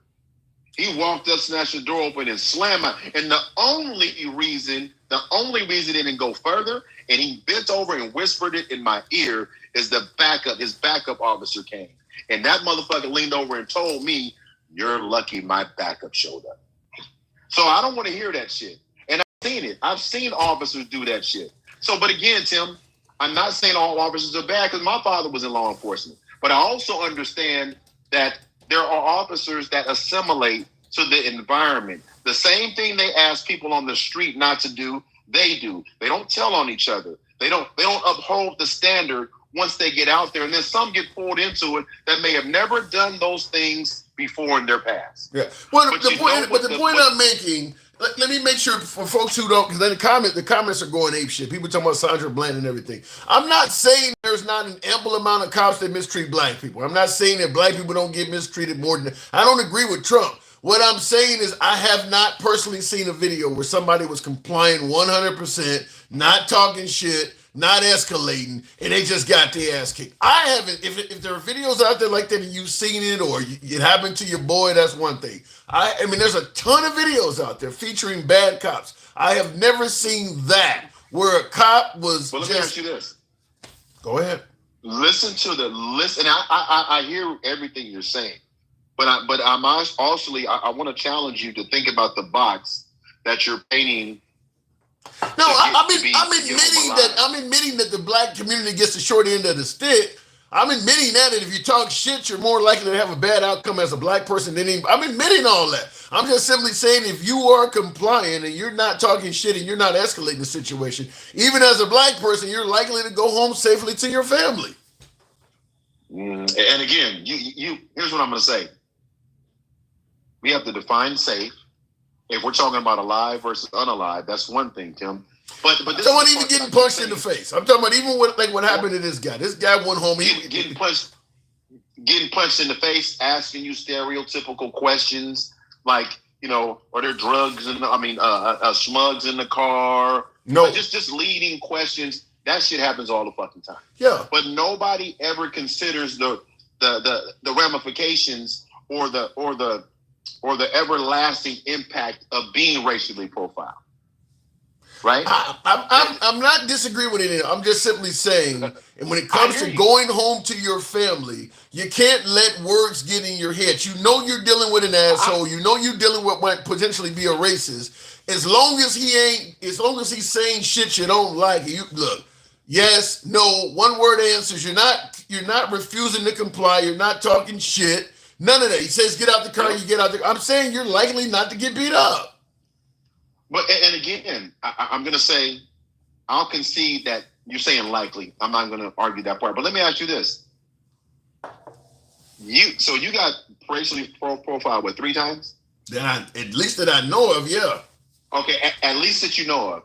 And you and I have never had this conversation. For those moments shaped the way you looked about police immunity, didn't it? I never thought. I don't even think the priest should have immunity. I don't think no human being should have immunity. But when Trump mentioned that shit, that was a non-starter for you, wasn't it? Absolutely. Why? Absolutely. Because of your history. You goddamn right. But it's a history that history that we. My history. Huh? I don't like the profiling, but I'm not going to say it's solely because of my history. Because I don't care even if you talk about the U.S. military. Let's say the military over in Iraq or Fallujah. I don't think anybody should have immunity. I don't think anybody that has power over other people should have immunity from accountability. Nobody. When any party is being done unjustly, it just escalates and amplifies. And then when we have a shitbag in the office like we do, who perpetuates the shit, he never de-escalates anything when it comes to us. No. Right? He never de-escalates shit when it comes to us. We have to justify breathing. We have to justify taking a knee. We have to justify protesting silently. We have to justify our existence. And we tell our kids to make it home. And I asked you at the beginning of this, how many other races have to have that conversation about complying to the degree that we're talking about just to come home safely? It's a good point. I'm not arguing that point.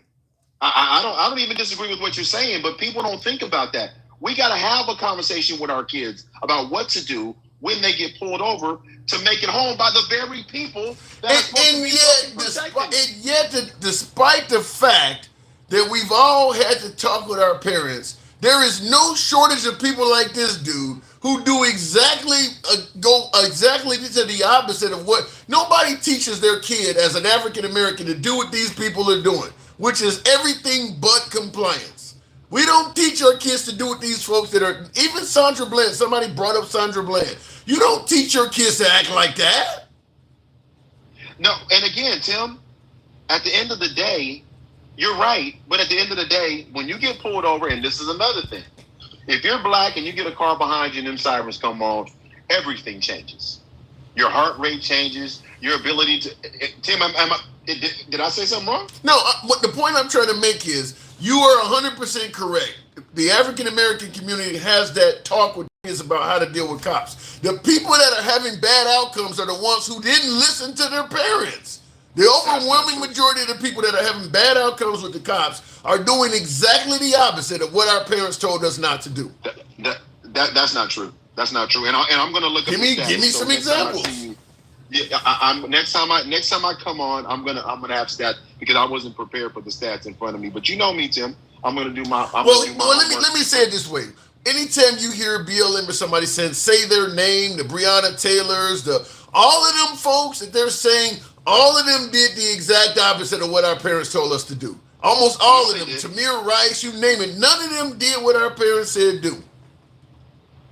Did any of them have weapons? Did any of them? That ain't what our parents told us to do something that has nothing to do with having a weapon or not. 10 and 2, yes sir, no sir. I understand. And none of them did that. And again, I'm gonna go back and do my research. But at the end of the day, the message is this: we have to work 10 times as hard in guiding our children on something that we shouldn't have to do. That's just the bottom line. We shouldn't have to do anything more than anybody else has to do to make it home safe when they encounter a police officer. Not a fucking thing. If and here's the thing. In our society today, and there's a lot of this shit falls at the feet of Donald Trump and his followers and his administrations. They've been selling this shit forever. Whether you believe Rittenhouse was right or wrong, our president uplifts him and brings him to a game, and he uplifts this. That's the shit that I'm talking about, Tim. But he's never, ever, he can't even say on the clip you played, he couldn't even say that it isn't even happening to us. I'm not arguing with that. I'm not arguing with that. So the people, so the sheriff down in Florida that made those statements, and these officers, they feel emboldened, Tim. They feel emboldened because they don't feel like, where's the repercussions? What's the repercussions? I hear all that, but I got to move it on, but I'm just going to close it by saying this. Listen to your mother. I'm just simply saying, I'm not saying the cops are in a good light, but I am saying that advice your parents gave you, a lot more people would still be alive and at home today if they had to simply listen to their mother. We've all had that talk. Hey. Most of these folks that lost their lives from Rodney King on up did not follow what they were told from their parents. Last word on you. And what I'm going to say is, and I'm going to say this before I go. And the more we espouse that position publicly, there's white people listening right now thinking, exactly, Tim, if they just fucking listen. So what it does, it ignites some sort of demonization or criminalization of us, because what you said is not what the fuck they heard. What they heard was, if you just follow the law, as if somehow we've broken the law. So because every time these cases come up, we always get asked, well, they had to do something. So this is why words matter. This is why when you say what you say, Tim, people take what you say. You and I are tackling this from a different aspect. I'm not tackling this from the fact that the cops mistreat everyone. I'm tackling it from what does it take to get your ass home safely. You're talking about all the other stuff that bad. Look, I agree. There's plenty of bad cops. I agree. African Americans get the short end of the stick. That's not what I'm arguing. I'm arguing how do you get your ass home, and the people that didn't make it home didn't listen to the advice of their own parents. That's the point I'm making. And that last point you're making, we need to make sure we can substantiate that, because the people that are listening will then say, all of those cases were justified. The people that are listening don't give a damn about you no matter what. Mike, I gotta move it on, man. That's fair. That's fair. Right. That's fair You're trying to please the enemy at that point. Looking in the comments though, that's what I'm talking about. It's the language. Yeah. Look, we can't all go around saying we've all had this talk that nobody else had, and then everybody you see that is losing their lives and getting beat up by cops are people who didn't follow the talk. It almost makes it look like we're not having to talk with our kids. Don't believe me? Don't agree with me? Show me videos of people who did exactly what our parents told us to do when encountering police, and they still had a bad outcome. Somebody that's sitting in the car with their hands on 10 and 2, that's following all the instructions of the cop, and he just punched him in the face. I haven't seen any videos like that. I readily admit, if you're an African American and you're resisting police or you're treating police differently, or even talking shit to police, which you legally can do, you have a First Amendment right to talk shit. I agree under those circumstances, you are likely to get treated worse than your white counterpart. But I'm talking about African Americans who had to talk with their parents, who was adhering to what advice they were given. I don't see anybody under those circumstances that are getting beat up by cops.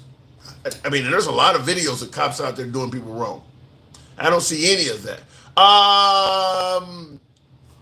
Was shot because he told them he had a... Yeah, we talked about Philando Castile. That's about the only case of somebody where he appears to have been clearly following police instructions, told the cops he have a firearm, and he ended up getting shot a bunch of times by a cop who claimed he was reaching, which I will say, that's one of the main things, that's probably one of my biggest fears I've ever had, because I am a CCW kind of guy myself. That's probably the biggest fear I have, is telling the cop that I'm armed. And I know some states, as somebody who used to travel all over the country, I don't travel as much as I used to, but you know, there are some states that require by law that if you're carrying a firearm, you have to tell them. Some states don't require you, but some states do. And that has always been my biggest fear, is telling a member of law enforcement that I'm armed. Because at that point, it don't matter what you fucking do. If that cop has the mindset that you're a bad guy, you can fucking sneeze and be about to cover your face. Any movement. In fact, we're talking about racial stuff. Let me make something clear. One of the worst cases I saw of a compliant individual, and I'm assuming some of you folks may have seen this. I don't have the name of the individual or anything at all, but I'm going to describe the case to you, and I'm assuming a lot of you saw this. And the cop got off on this. It featured a white man that was in a hotel lobby. Someone had called law enforcement suggesting that the guy had a gun. I think he had a BB gun or something anyway. But when the police got there, he didn't have anything in his hands. The police had him get down on his knees in the middle of the hotel hallway. The police is aiming an AR at him from behind cover. And the police proceeds to make this guy play a game of Simon Says. Get on your knees, cross your feet, lean forward, cross slowly, and the guy... He had the guy back up on his knees with his hands behind his back or something like that. And I think the guy's pants were about to fall or something. And he had already told the guy, if you reach for your pants, I'm going to shoot you dead or something like that. And he ended up taking this guy's life. And the guy was, the whole time, he was making this guy play what looked like a game of Simon Says. Daniel Shaver, somebody says in the comments. Daniel Shaver was his name. And some of you folks have seen this. It's awful. The way the police did this guy. Awful. I mean, this guy was following every instruction given to him by law enforcement. And he was literally crying. He was literally sobbing, saying, please don't shoot me. And the cop, as opposed to just having the guy lay flat on the ground, put his hands behind his back or on his head or whatever, and walk up and handcuff him, the cop just kept telling him, well, do this now, cross your legs, crawl this way. And he made one misstep on one of those instructions, and he put several rounds of that AR in the guy and killed him. And they let that guy off. They let that guy off for that. And that was a white-on-white incident. And that's on video, by the way. That actually is on video. Very disturbing video to watch. Very disturbing video to watch. So, I don't know what to say, but it does happen on the other end, and I don't know why the white community didn't get anywhere near, because we would have went ape shit on some shit like that. It's bad. If you've ever seen that, it's real bad. And the cop has, some kind of FAFO language on the side of his radar. He just looked like some dude who was looking for, somebody to finally use a weapon on. I mean, he, got his brand new Oakleys on, all that. I mean, he just looked like somebody who was looking for that. And he took the dude out. It's a very disturbing video. The white community spoke out, but yeah, we would have went ape shit on something like that because it was clearly unjustified. And once again, a jury let the cop off on that. Let him get away with that. So I'm not agreeing with Trump, but I am going to say there are cases. That's a case of somebody who was 100% compliant and lost his life. Looking in the comments though, Tim, you get what you pay for. Hold your mayors and sheriffs accountable for training. I'll tell you before I go to the next caller, to me, in addition to requiring law enforcement to have insurance, to me, the next best solution, you've seen all these folks on the right, not on the left, because the left is pro-union. Folks on the right who were talking about how bad unions are in the private sector, make it hard to fire a decent, make it hard to fire bad employees, and the unions get involved in politics. The right went gung-ho after unions, Trump included. They, just union busters.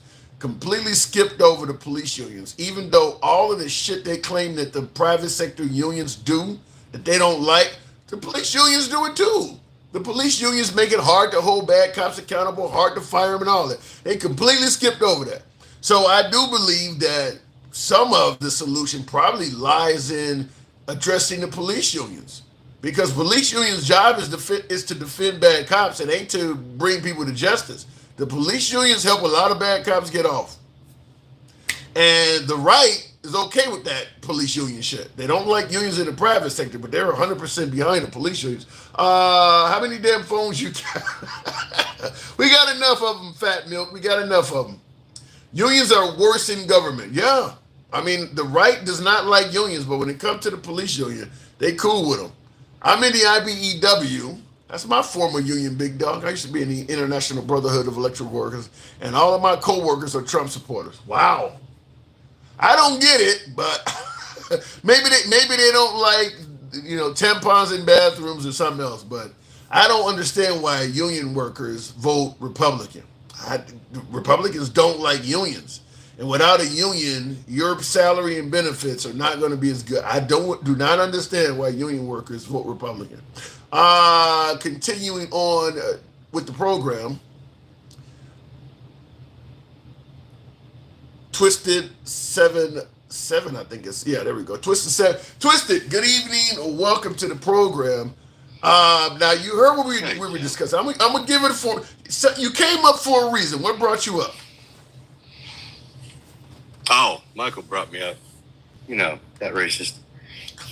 What did Michael say that would make you suggest he's racist? He hates white people. I mean, that's pretty obvious. I didn't hear that. What are you basing that on? What?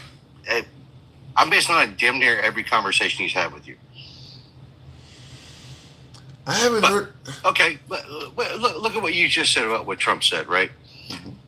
He said about, they said addressing blacks being killed by police. And he said, white people are being killed too.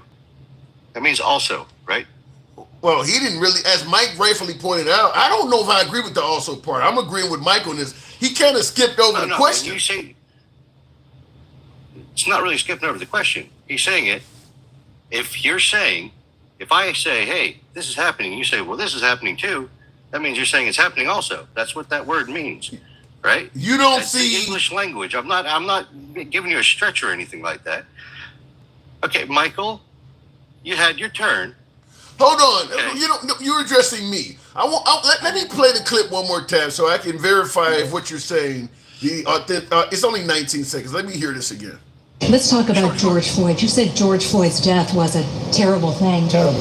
Why are African Americans still dying at the hands of law enforcement in this country? And so are white people. So are white people. What a terrible question to ask. So are white people. More white people, by the way. Okay, I More will white concede. He's not saying. Yeah, that yeah, they're he's not. He's not saying that they're not being. That's not happening. He's just saying white people are being killed too. What and he is in larger numbers. What he is which doing. Is true. What he is doing is essentially the same way a lot of folks on the right treat the phrase Black Lives Matter, like it's only meaning blacks. Black Lives Matter does not mean that white lives don't matter. He's doing the same thing. Where you're right, he's not denying that blacks are killed. He's just saying that more are white. Black Lives Matter is not saying that white lives don't matter. It's saying that they don't seem to care about blacks. So it does work both ways. But you're also saying yes, people are being killed by police. It's not just black people, which is what that lady was suggesting with that question, which is why he's saying it's a terrible question. People are killed by police, but you guys make it sound like, how many people do you think were killed by police last year? Rightfully or wrongfully? Rightfully, there people get killed by. Doesn't matter how many people were. We're not talking about hundreds. Pure numbers. How many? Probably several hundred. It's 1,100 people total through the whole country were killed by police. The way some of these guys talk, they're making it sound like it's 100,000. Okay, they're making it sound like every other second somebody's getting shot by the cops. So that's not happening. I can tell you it is. I'm not saying it's not I'm not saying it's not a problem. Don't get me wrong here. Okay, people should not be unjustly hurt or killed by the police. But it's not the issue that they're making it out to be. Well, I could use your same argument and say, well, how many people were killed by illegal immigrants and one is too many. It's odd that the same arguments we make in favor of going after illegal immigrants suddenly don't apply to the police, because the illegal immigrants ain't killing many people either. I didn't say that. I didn't say that. Did I say that? But what I'm saying is you're supporting a guy whose very own arguments can be used back at him, and you suddenly see it differently. Most of the arguments you're using to defend him could be aimed right back at him for some of his other statements. Okay. Well, here's the thing, though.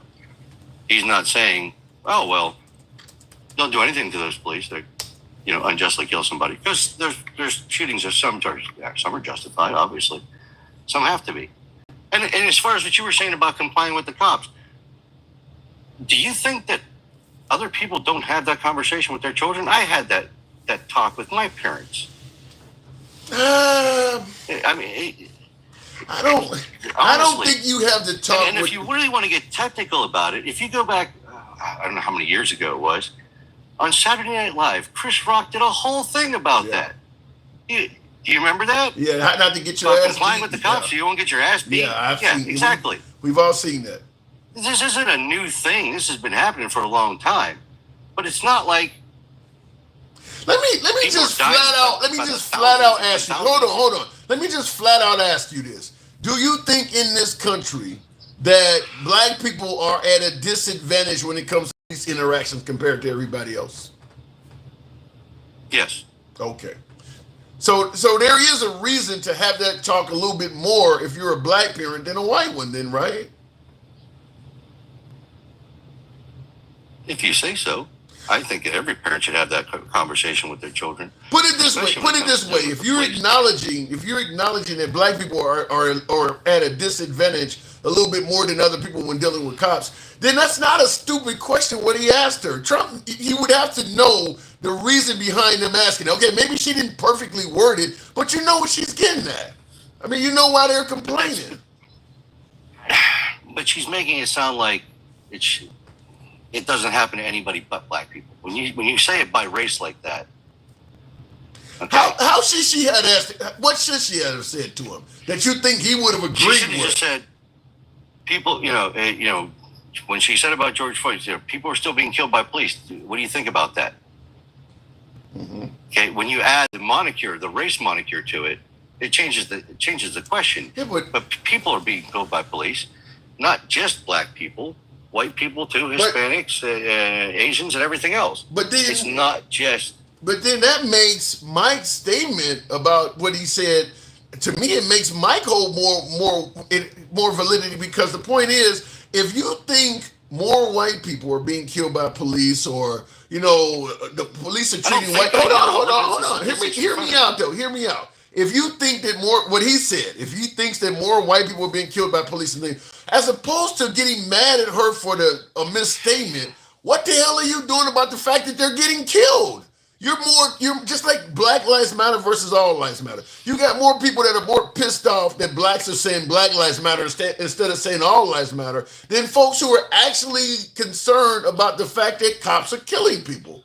Seems like that would be the biggest focus, that they're actually killing people.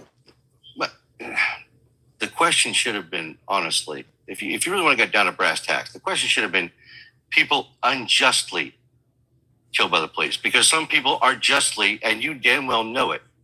Don't say that they're not, and it never happens. Twisted. She literally started out by talking about George Floyd. Do you really need to hear the word unjust? You know George Floyd is not viewed as a justifiable killing. I know that, but that's not what I'm saying. What I'm saying is that should have been the question. Okay, if he didn't like the question, that's fine. He could have said it was a stupid question. He's well within his rights to say that. I don't know. You're saying she should have said unjust. She starts the conversation out pointing to George Floyd. I think we already know the minute you mentioned George Floyd and police, you're addressing unjustified killings. I mean, if you open up with George Floyd, people know you're not talking about justified killings. I don't think you need to use the word. Well, the story's still out on that one anyway. That's beside the point. What is out on it? The man is in prison. What do you mean the story's still out on it? What is it? The story's still out on the 2020 election too, huh? The man is in prison. What? Derek Chauvin? Yes. Because he killed somebody. Autopsy evidence that say other. Look, there's still autopsy evidence that say otherwise. Okay, I'm not making a justification. It's done. He's in jail. That's that. Thank you. Okay. Let's go with that. Doesn't matter what the evidence says. Once you're convicted, I mean, you realize how many people are in jail that can say, I got evidence that says something else. Once you're in there, you're in there. This asshole's calling me a racist again. And it really pisses me off. I had a couple of people message me after the last time calling me racist. Look, people call me. The fact is, I ain't white. It's an uncensored program, and there's nothing I can do. Me off. I can't do nothing. People said, have you heard Gangsta Grandma lately? People call me all kinds of shit. No, and she shouldn't talk to you like that either. I don't talk to you like that. It ain't right. It's rude. Well, you got the president. Hold on. The fact of the matter is, you were 100% correct when you said the cops pull you over. Don't do that other shit. Just comply. 99.9% of the time, nothing bad's going to happen. See, somebody just sent me a message. Well, I gotta push back, Twisted, and actually agree with Mike what he said. You opened the show by calling him a racist, did you not? Because he is a racist. Well, then he thinks you're one. This is what you invite. He can think whatever he wants. I'm just simply saying any particular race as far as you're bad, these guys are bad. Oh, he's white people. I'm just simply saying you get back the I know energy. He hates white people. He says it all the time. I'm just saying, Twisted, you get back the energy you give. This is the whole Trump derangement syndrome. But he can say, "Oh, look, if you're calling people names and insults, they are eventually going to come back at you. You started out by calling the man a racist. He calls everybody else a damn racist. He calls everybody else a racist. I'm just simply saying. These guys call me a racist constantly. I don't care. Then why are we discussing? I just don't like the guy. He's an asshole. Then let's move on with the show. Let's not even discuss it if you don't care. That's fine. That's fine. Okay. All right. But like you said, I think more white people. It's statistics right there in front of me. I'm looking at them across the board since 2017. As far as this particular graph goes back. More white people than black people have been killed by police. He's not making an incorrect statement. It's not what I think. It's not what I feel. It's what I know. It's right there. Those are the statistics. You know what's disheartening or that angers people about this? If I get beat up by the cops and I'm having a discussion on the fact that the cop beat my ass and they beat up people, they beat up black folks, and you show up talking about, well, they beat up white people. You don't sound like you're on my side. And when you do something like that, you don't sound like you're really concerned with the fact that the police beat people up. It just sounds like you're only here to counter me. If they're beating up as many or more white people than blacks, then we should be on the same damn side. You shouldn't be your focus shouldn't be correcting my language to indicate you get, hold on, hang on. Your focus should not be on correcting my language to indicate that more whites get beat up by cops. Your focus should be joining me so that neither one of us get harmed by cops. You seem more focused with what's coming out of my mouth than the cops beating our asses. That's what pisses people off. Okay, but what makes you think I'm not on your side? The fact that you're complaining more about me saying blacks get beat up by cops than you actually protesting against cops. Because you said, if you think, and I was just correcting you, saying, oh, that's not what I think, it's what I know. Those are the statistics. He was saying he didn't believe it. It doesn't happen. Just like the other thing the other day with the guardsman. And I did post that video, by the way. I sent it to you. I haven't checked yet. Go ahead. Keep going. Okay. I've been threatened by police. Okay. I've worked with the police. I used to be a hospital guard. I worked with cops, and I can tell you right now, some of them were really nice guys, and other ones were complete jackasses. And I don't think they should have been cops. Well, I'm just going to say that if all I hear from you or anybody in regards to this matter is I hear more from white people saying they don't like the way I'm phrasing it, making it sound like I'm the only one who gets beat up by cops, but they're not showing up at protests, they're not complaining about cops. You look like an enemy like that. If you're getting your ass kicked in, what protests have you been to? Have you said anything to the... Oh, you're only talking to me. What are you doing about the people that's actually beating your ass? That's what angers people. Easy. It's called voting for the people that don't bring those people in. Okay. Going to a protest, do you think that actually changes anything? I mean, honestly. Yeah. I personally don't think that protests do a whole hell of a lot. All I think protests do, for the most part, at least in this day and age, okay, maybe in times past that was different, but in this day and age, when you get a bunch of people together for a protest, bad shit seems to happen. And that's when, look, in regards to that protest you want me to go to, I might get arrested just for being there because somebody incited the crowd to do violence or some other bad shit or throw rocks at the cops or something like that, which is what seems to happen these days. You could always not show up. That's why I don't think protests are that great. You could always choose not to show up and just continue getting your ass beat. No, I just vote the way I need to get people in there. No, because the people that were what else am I supposed to do? Show up to that fucking protest and put some heat on police. But I don't think that protest is doing anything. Those protests, I mean, I'm going to tell you right off the bat, the Black Lives Matter protests, when you guys are claiming they're burning down cities, Black Lives Matter has accomplished so fucking much. You guys talk about the waste, the money they received and how they, was corrupt with the money, or you say they're promoting Marxism or whatever. But the fact is, there are so many families that have gotten justice that would not have happened if Black Lives Matter didn't show up and start protesting and in some cases rioting. Them protests make a big difference. There's a lot of people who were given their badge and gun back or told, okay, cool, we'll accept your story, until Sharpton or BLM showed up, and all of a sudden there were a real investigation. Derek Chauvin, we talking about him for it. Derek Chauvin was 4 days. That town burned for 4 days before finally we better charge this dude. Otherwise our whole fucking city is going to burn down. They were not going to charge him. He was going to get away with that. BLM is the reason Derek Chauvin is in prison right now. Hold on a sec. Stop. What did you just say? BLM. They better charge him or this whole city's going to burn down. What does that sound like to you? It sounds like desperation to get justice. No. What is that? Desperation to get justice. I'll repeat it. Hold on a second. If I go to your house and say, if you don't do this thing, I'm going to burn your house down, would you be like, oh, I better do that thing, or are you going to try to get me arrested? Depends on what that thing. It depends on why It depends on why I showed up to your fucking house. So suddenly context matters. It depends on why I showed up to your fucking house. That's it. Maybe I showed up. Hold on. Maybe I showed up to your house because you abused my daughter, and I'm like, your ass better turn yourself in, or I'm gonna light this bitch up. Depends on why I'm there. It depends on why I'm at your house. Maybe you deserve to go out in a blaze of glory. Depends on why I am there. So vigilantism is now on the table. Vigilante. We were So founded. you should take the law into your own hands. We were founded on vigilantism. Okay, but you're talking now, this day and age, you're telling me that if somebody hurts my family, I should go after them personally. I shouldn't go through law enforcement, shouldn't do it, just circumvent the cops. So why do we have police? Because sometimes they don't look out for everybody, Twisted. Sometimes you go to the police and they don't do shit for you. So you're saying, then why do we have police? Well, we Because should just get rid of them, right?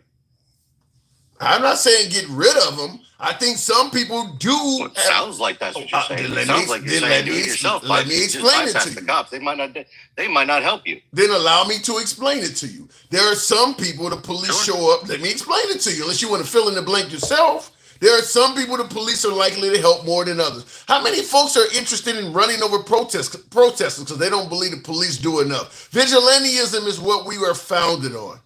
Period.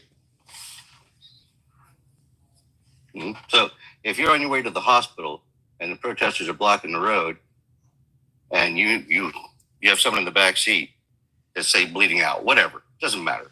You need to get to the emergency room right now, and you can't get through because the protesters are in front of you. What do? I think George Floyd needed to go to the emergency room. And I'm not asking you what George Floyd. I'm asking you, what do you do if you're trying to get to the hospital? If you have somebody in the backseat of your car or in an ambulance, because this has happened, all right? This isn't a hypothetical. An ambulance trying to get to the hospital was blocked by protesters. What are you supposed to do? Okay. Should you run them over? Should you beep your horn? Should you say, get the hell out of my way, I'm trying to get to the hospital? And if they don't listen to you, then what? The answer is simple. Right? The answer is simple. In that exceptionally extreme case, you got to get to the hospital. If you got to run somebody over, you got to run somebody over. That is an exception. Most of the people that are suggesting they want to run over protesters getting in their way do not feature somebody in an ambulance needing to get medical care. That's not what it's about. But in that case you presented, yeah.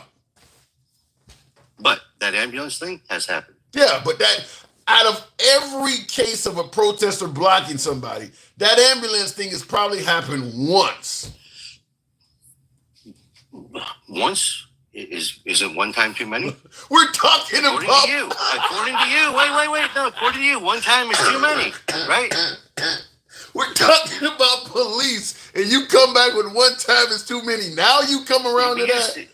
No, wait. Because I'm using your words. This is your argument. You say when it comes to police, one time is too many. So when it comes to protesters blocking an ambulance, which has happened, I have seen it. So these guys say I've already given you my answer on that. You're I lying told you your teeth because I've given you my answer. So the ambulance should have just run a bunch of people in. I've given you my answer. If you got somebody that's in a life and death situation and somebody's blocking the vehicle, yeah, you got to run them over to save your life. I've already given you my answer on that. I just said that is an exceptionally extreme example that people have been blocked from traffic by BLM all over the country. I think other than that example you're giving, that's the only example where somebody was in an ambulance dealing with a life and death situation that needed to, every other case did not feature that. Well, they blocked fire trucks. You know what I'm saying. Yeah, blocked ambulances. You know what I'm saying. That is exceptionally rare that you're bringing up. And these guys in the comments saying, "Oh, I'm lying." I'm not lying. You can look it up yourself. They won't look it up because I'm not saying that I'm right. I'm not saying you're lying. What you're talking about is this getting dark outside and I look up and it's a fucking eclipse. This doesn't happen very often. You're coming up with something that's incredibly rare and using it as a defense. How often it happens. That's why I say some of these protests are bad these days. That's why I say I will not attend one. Yeah, look, I'm just going to tell you, the only way you're ever going to achieve anything with a protest is for it to be a bad protest. If you protest what people refer to as the right way, people are going to ignore you. There is no peaceful protest that has ever accomplished shit. All of the protests that get things done are done the wrong way because that's when people have to listen to you. If I want to do something this way and you don't want me to do it that way, but you protest peacefully, you've given me no incentive to listen to you. It'll never work that way. To protest not peacefully. You have the right to a peaceful protest, but you don't have the right to not peacefully. No, you don't. But that's the only way you're going to get something accomplished. Okay, so you're saying that criminal action is okay as long as it moves your agenda. If my agenda is to save lives, Remember the ambulance protester you talked about running over? Same difference. Yeah. And how many people died during those George Floyd protests? Enough to get change. So I'm going. At the end of the day, I look at the protest as successful. Again, you're advocating for violence, okay, to alleviate violence. Does that make sense to you? Why do you buy firearms? Violence against violence. We need to murder people in order to stop people from getting murdered. What? Isn't that and not the people that did it. Wait, not the people that did it. Just innocent people. Those people need to go in order to get our point across.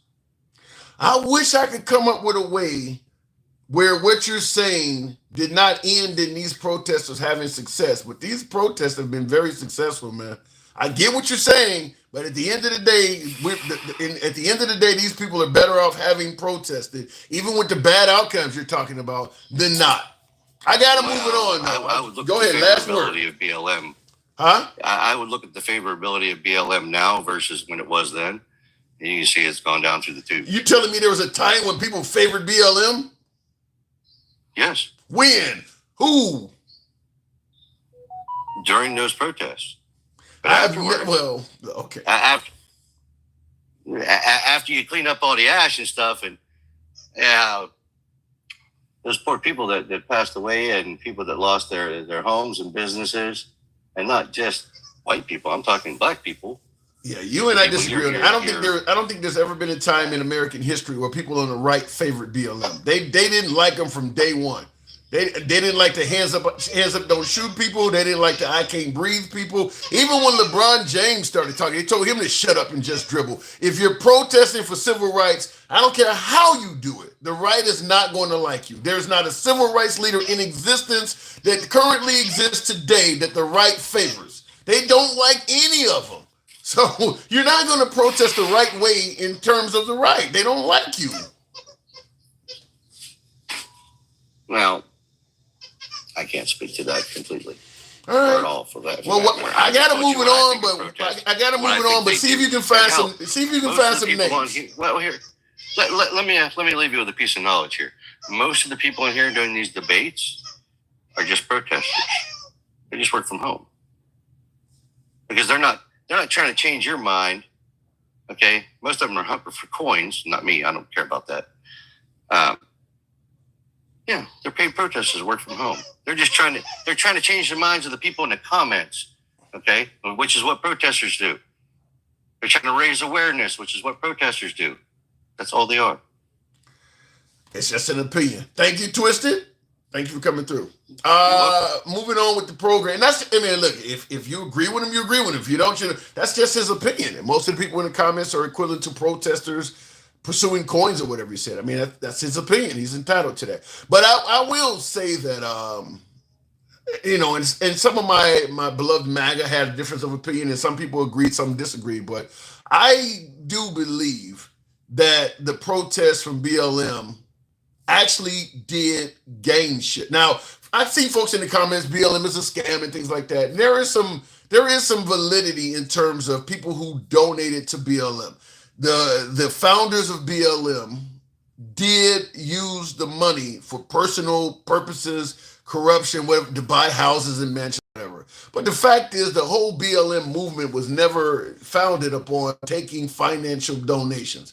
The movement is drawing attention to corruption, racism, and police misconduct. And they've been very successful at that. And the founders of the BLM movement, the ones collecting money, promoting fascism or Marxism or whatever the hell it is, they're not at the BLM gatherings. 99% of the BLM protests, they're not there. You don't discuss them. I've been to 2 BLM protests. There was nobody collecting money, and I don't think anybody there even knew who founded BLM. They have nothing to do with 99.9% of the people that are in BLM marches and protests. They have nothing to do with that. The one I went to, the police chief said that they're going to end using chokeholds. And he took a knee with the audience, or took a knee with the protesters. So I do believe that they do accomplish stuff, because I can tell you about even George Zimmerman, who got off for taking Trayvon Martin's life. he would never even have went to court if it wasn't for BLM. If BLM did not go down there and threaten the riot, they already gave him his gun back and sent him home. He came in there, I think it was like 2 hours.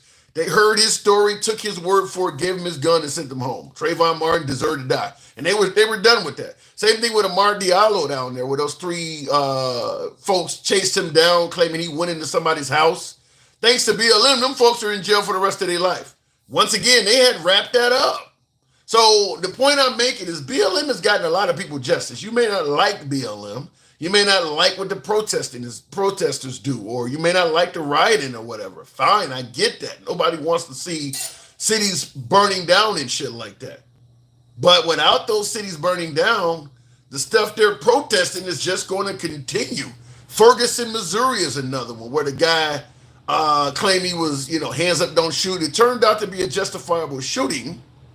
But because of BLM and the riots that pursued in that town, they went through the police department with a fine-tooth comb and got rid of all sorts of racist cops. All sorts of racist emails were being passed back and forth. They were giving folks discretionary fines they didn't have to give them, giving poor people fines for jaywalking and shit got all of that out of there. That's BLM did that. BLM did that. So the idea that BLM has not accomplished anything, I think is flat out false. There's a whole lot of people in prison, families that have gotten either justice or at least a settlement for loss of their loved one because BLM showed up.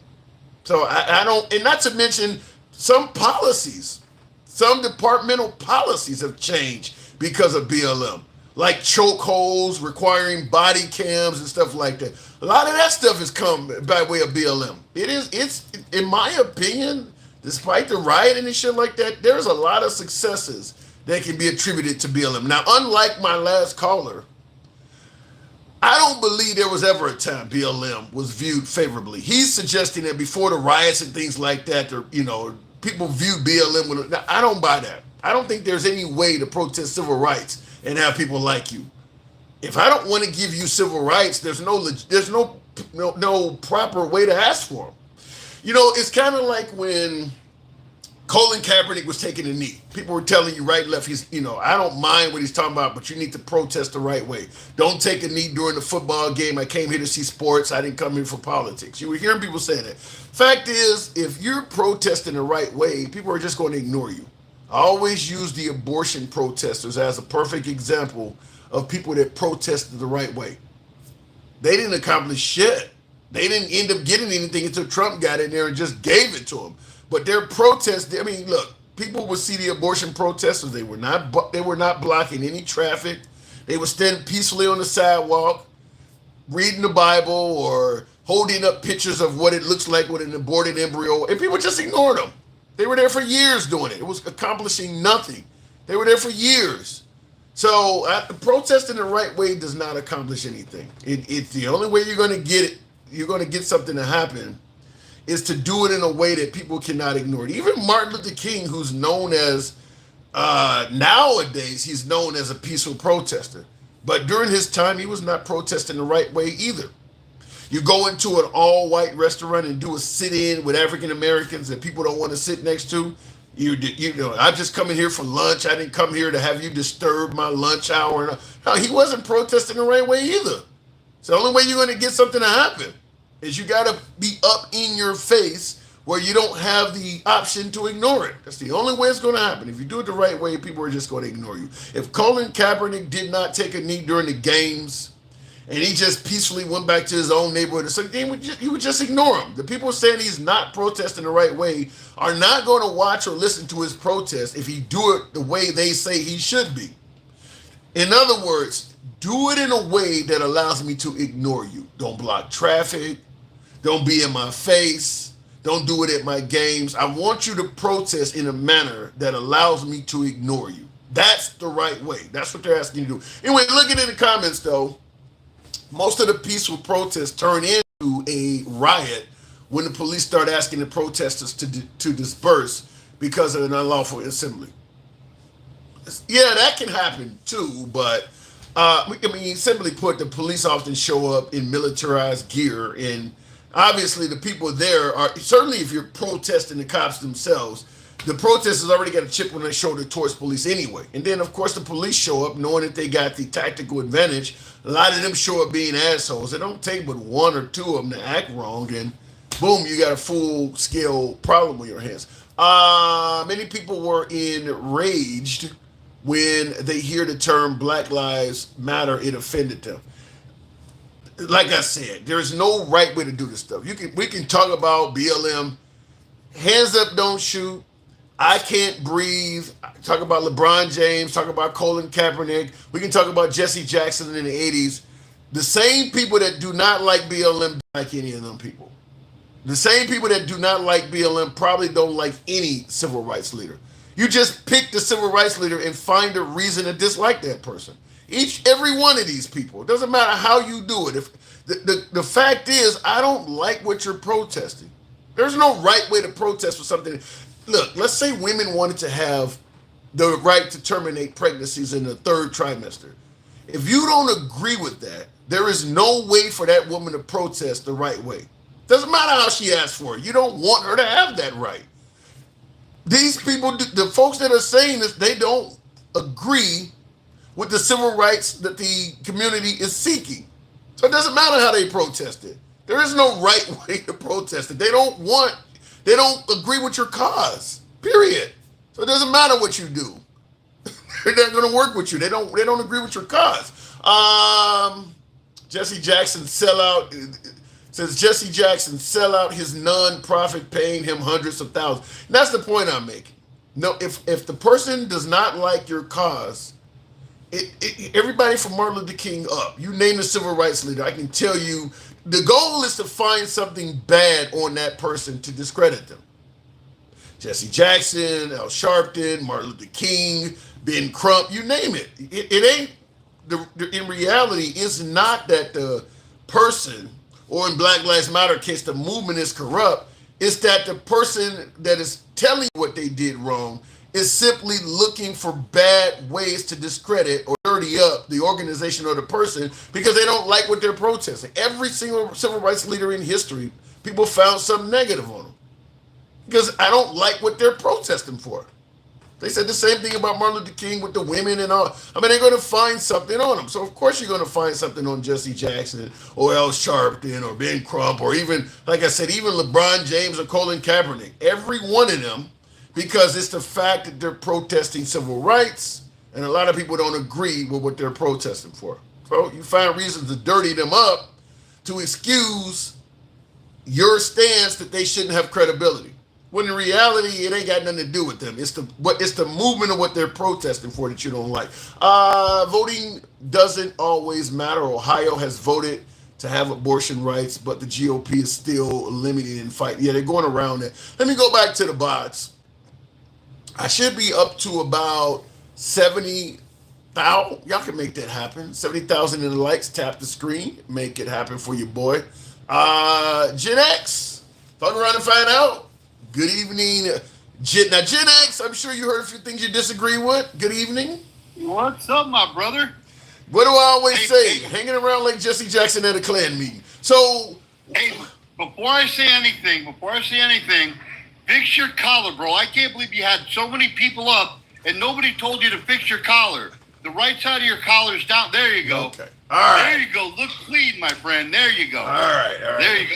That was bugging the shit out of me. Okay. I'll take the notion that I should look clean instead of some of these folks who call me a dirty motherfucker. So I like that. Thank you. So what am I getting wrong? What bothered me is that all the people you had up, people that say they give a fuck about you, nobody pointed that out.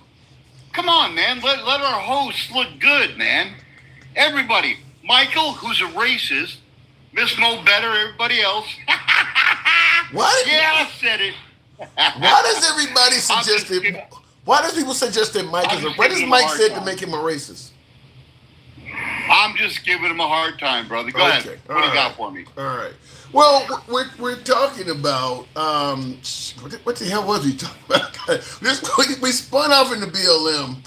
Oh, there is a police brutality case. I don't know if you've heard about this with this black man. I saw it. Huh?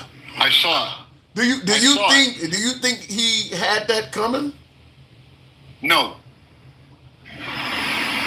No, I don't. I agree with you that if you don't have, if you've got a suspended license or no license and you're driving, they've got the right to pull you out of the car. That's true. But that cop punched him through the broken glass. Yeah. And then when they got that young man out, there was 3 cops there. Yeah. They had his arm subdued and they punched him in the face again. And I don't think that's the important part.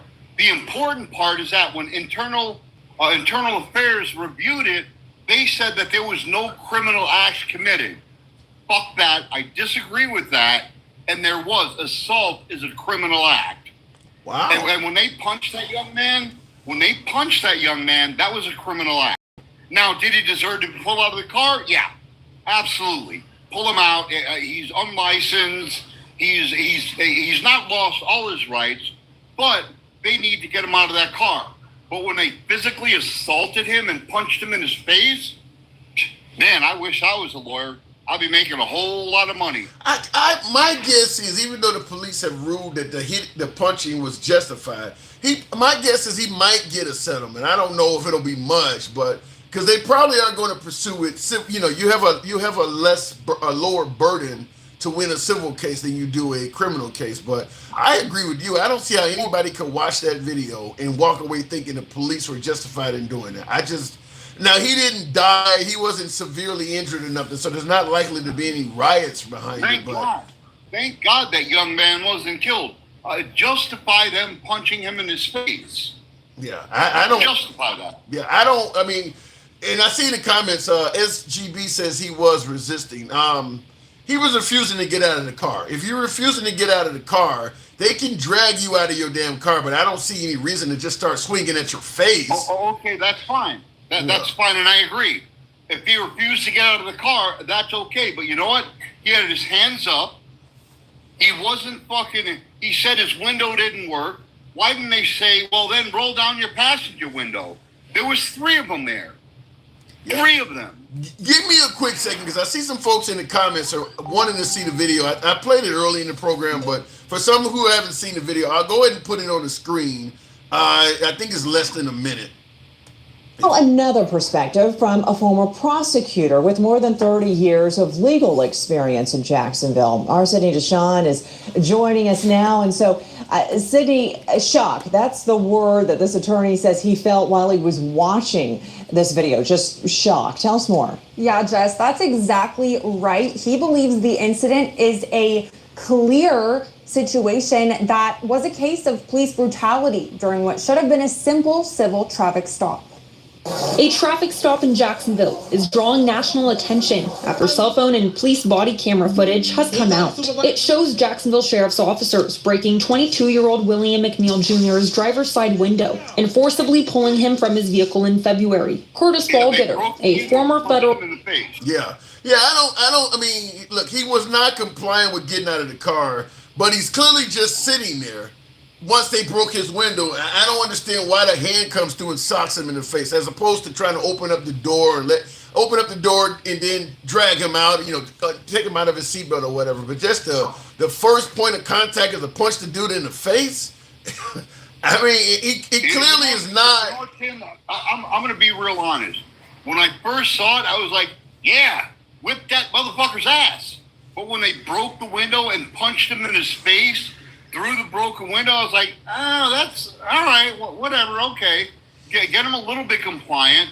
But then they pulled him out of the vehicle. They had 3 officers holding his arms and subduing him, and they punched him in the face again. That's excessive. Yeah. I don't care. And the bigger picture is this.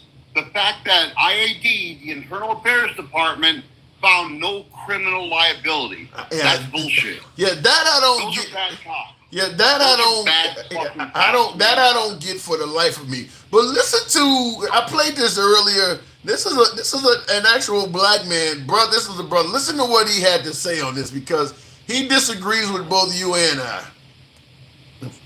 This is why you shut the fuck up and comply. Stop acting entitled, thinking that you know more than the law. I think the punch in the face was slightly excessive, but no, I think they did a great job in getting his dumb ass out the car. Now, a lot of black people are outraged that he got treated like that by the police, but here's how it started. And then he showed some more on the outside when they pulled up on him or whatever. But, I mean, clearly you see the video. There's no legitimate reason to punch him through a broken glass. But this black guy is saying that's why you shut the fuck up and comply. The black guy is saying that he deserved a beating. Well, no, I actually agree with him that the punch in the face was kind of slightly excessive. When they got him out of the car and they had his arms subdued and they punched him in the face again, that's brutality. That's excessive. Yeah. They shouldn't have done that. I think it's excessive from the first punch. I mean, I'm looking at the video. I do too. Yeah. I do too, Tim. I won't disagree with you there because I don't have an argument for that. But I understand the initial adrenaline.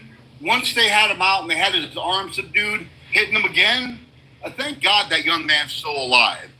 Yeah. Thank God that young man is still alive. And real quick in the comments, No Reply says a whole show about 6-month-old news. This actually just came out. This isn't 6-month-old news. The video of this just was released. That's why it's all over the damn news channels. In fact, the video I'm playing you from a news channel it's 20 hours old. It happened in February. Yeah, it happened in February, but the the police don't want to give you body cam. They often be talking about how it's under investigation, so we can't release the body cam and shit. Like, no, this is current news. This say they just released body cam too. Huh? And I saw the body cam bid, and you know what? It doesn't justify it. I get it. I get cops wanting to protect themselves, and again. The first punch through the glass, I don't think that's okay, but okay, we'll let that one go. But when you pull him out of the car and you have 3 cops restraining his arms and subduing him to punch him in the face again, that's excessive. That's fucked up. Now let me ask you this. I've asked this to all of my, I think just about every viewer, with the exception maybe Twisted, but all of my African-American viewers, I asked this question. Do you think that if this guy had complied with the police 100%, they still would have beat him up?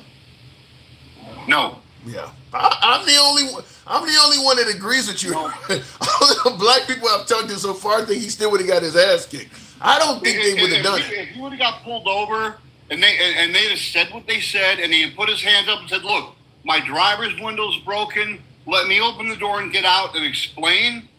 I think this would have turned out a lot different. Yeah. But he said, I'll get me a supervisor, do this, do that. He just increased the adrenaline. And, man, when you get adrenaline, now this doesn't justify that first or second punch in the face. But he kind of earned his own ass whooping. I don't think he earned it. I think that your actions can be responsible for something bad happening to you, but at the end of the day, it's still something bad happening to you. I don't think there's any justification what the cops did, but I do, like, for instance, if you get pulled over by a cop, and while he's writing the ticket, you say something like, "You fucking pigs are always out here trying to take people's money." You're 100% legal. That is your First Amendment free speech right. You can 100% legally say that, but that might cause that cop to do something bad to you. You don't deserve what he's doing bad to you, but your actions is why he is doing it. I do believe that this guy's actions is why the cop broke the law, in my opinion, hitting him in the face. But I do believe without those actions, the cop would not have broken the law and hit him in the face. And I would disagree with you again on this is why the cop broke the law the second time. Police should be held to a higher standard of accountability and conduct. You know what I mean? The first one, okay, that's questionable. The second one, when his arms were being held and they punched him in his face, dude, that's just fucked up. That's abuse. Yeah. Well, and unfortunately, I agree with you that considering the police have powers and they get the the benefit of the doubt in court and shit like that, I do agree they should be held to a higher standard. But unfortunately, they're held to a lower standard. Like we were talking yesterday. I think I was talking to Jeremy about police shootings, and I was talking about how you've seen hundreds of self-defense uses of firearms from citizens. You never see a citizen light people up the way police do. Because a citizen is held to a higher account of accountability for every round that leaves their firearm than the police are. If you're in a self-defense gunfight as a citizen and you pop off a whole magazine and put in another one, and anybody is accidentally hurt or something like that, you're likely to be held accountable. Whereas a cop, they'll be like, "We understand he was defending his life." So they actually hold them to a lesser account than they do the general public. I would agree with Mr. Walter in your chat. He's lucky the camera was rolling. Oh yeah. So is George. He's lucky. So is. And I will say this again. Thank God that young man didn't lose his life. Yeah. He's probably just a dumb kid that did something fucking stupid. Did he maybe deserve a little smack to the chops? Okay, I get that. But what they did was not okay. Yeah. In my book, that's not okay. And I'm hardcore MAGA, brother. You know who I am. Yeah. Do you agree that George Floyd was done wrong too, though? Yes and no. Come on. We were doing so well. We were doing so well. I think that Derek Chauvin could have used a lot more training. He shouldn't have kept his knee on his neck that long. I believe subduing him, he should have done exactly what he did. But I think he went a little bit overboard, and a man lost his life that probably shouldn't have lost his life. The caveat to that is the guy was amped up on fentanyl and something else. I don't remember what else it was. Let me simplify in police custody. Let me simplify it. Do you believe that Derek Chauvin is responsible for George Floyd's death? In other words, had he not encountered Derek Chauvin, regardless of what was going on with his heart or his system, he would still be alive. Yes, I do. Okay. All right. Then we're good. We're good. All right, Gen X. This was a good one. This was pretty easy. Nobody made any sandwiches. We didn't disagree. This was a good one. All right, let me say this. Miss Mo Better. Oh, my the God. people on YouTube that told you to make sandwiches, I'm not the only one. Make some sandwiches, baby girl. We love you. Have a good night, Gen X. Good talk. Have a good night. All right. There's a little bit of we gained some ground there. That was good. I see Mike Walter says one of his best. Right. That was a good one. Neither is holding a gun to a pregnant woman's stomach. Yeah. Christopher William, you're bringing up part of George Floyd's criminal history. Look, I'm okay with holding people accountable for their actions and bringing people to justice. I'm not okay with letting the cops exercise karma. I believe George Floyd served a prison sentence. I think what you're talking about goes back to 2004 or something like that. So if you've done something criminal, major felony, violent felony, you've went to prison, you've done your time, and now you're out in the street, I don't believe the cops have a right to take your life and then bring up what you went back to prison for 15, 20 years ago. I don't buy that. What George Floyd did, holding a firearm to a pregnant woman or whatever you say, that's irrelevant. He was held accountable by the system. He didn't get away with that or anything. He was held accountable. He was sent to prison. No, he did his time. He paid his debt. That doesn't even belong in a conversation in regards to what Derek Chauvin is doing. That's just trying to, what they refer to as, dirty up a victim to somehow justify. Like when George Zimmerman took out Trayvon Martin. Now, Trayvon Martin didn't have a criminal record at all. So they started bringing up he was truant from a school and he smoked marijuana, just desperately looking for anything to make him look bad, to somehow justify, well, maybe what George Zimmerman did to him was actually a benefit to the world. Just find anything you can on the guy. That's what's happening with George Floyd. What is her name? Candace Owens did a video on that, where she spent like 10 seconds saying, yeah, what Derek Chauvin did was wrong. And then the whole video is all about George Floyd's prior criminal history. It's nothing to do with that. It's nothing to do with his career. This is about a guy who allegedly was passing around a fake 20 and the shit got out of hand. His criminal history prior to that has nothing to do with this event, other than an effort to dirty the guy up. Why Obama said little boys, I haven't heard that. You brought that up the other day, don't just be another brick in the wall. I haven't heard Obama suggesting that little boys need to have somebody gay in there. I don't know anything. I don't know enough about it to bring it up. Carrying a concealed joint. Oh my gosh. Anyway, congrats, Ashley Babbitt is 5 years sober as well. That's mean. That's mean, Kevin.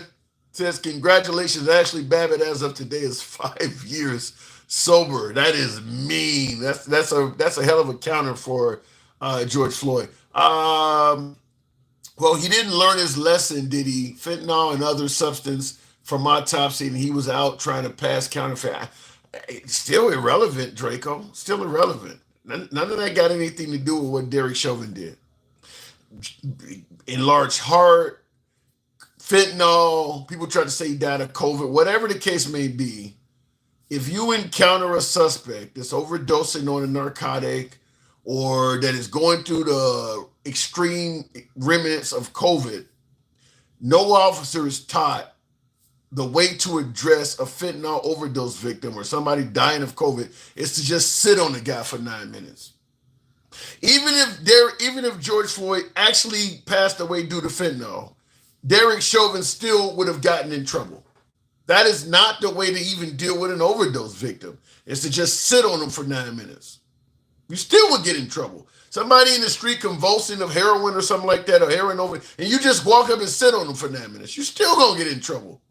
What Derek Chauvin did was wrong no matter how you try to address George Floyd. Doesn't matter what George Floyd was on, dying of, dealing with. Derek Chauvin's actions was wrong under every circumstance. You're not trained to do what he did under any circumstance. So there is no defense for Derek Chauvin whatsoever. Tim, the videos are all out there. You saw them the same as we did.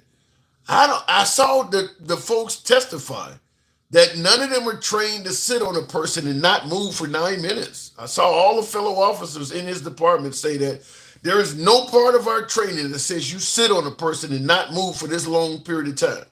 Nobody.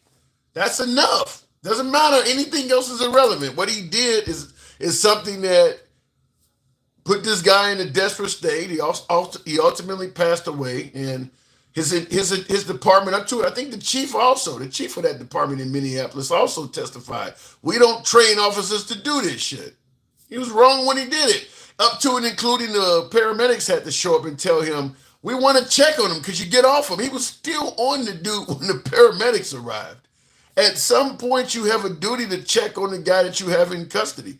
Derek Chauvin failed to address medical concerns and punish George Floyd for complaining, but Zimmerman was justified.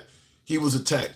The George Zimmerman thing, it's hard to really speak on it because it ultimately came down to George Zimmerman's word against a dead Trayvon.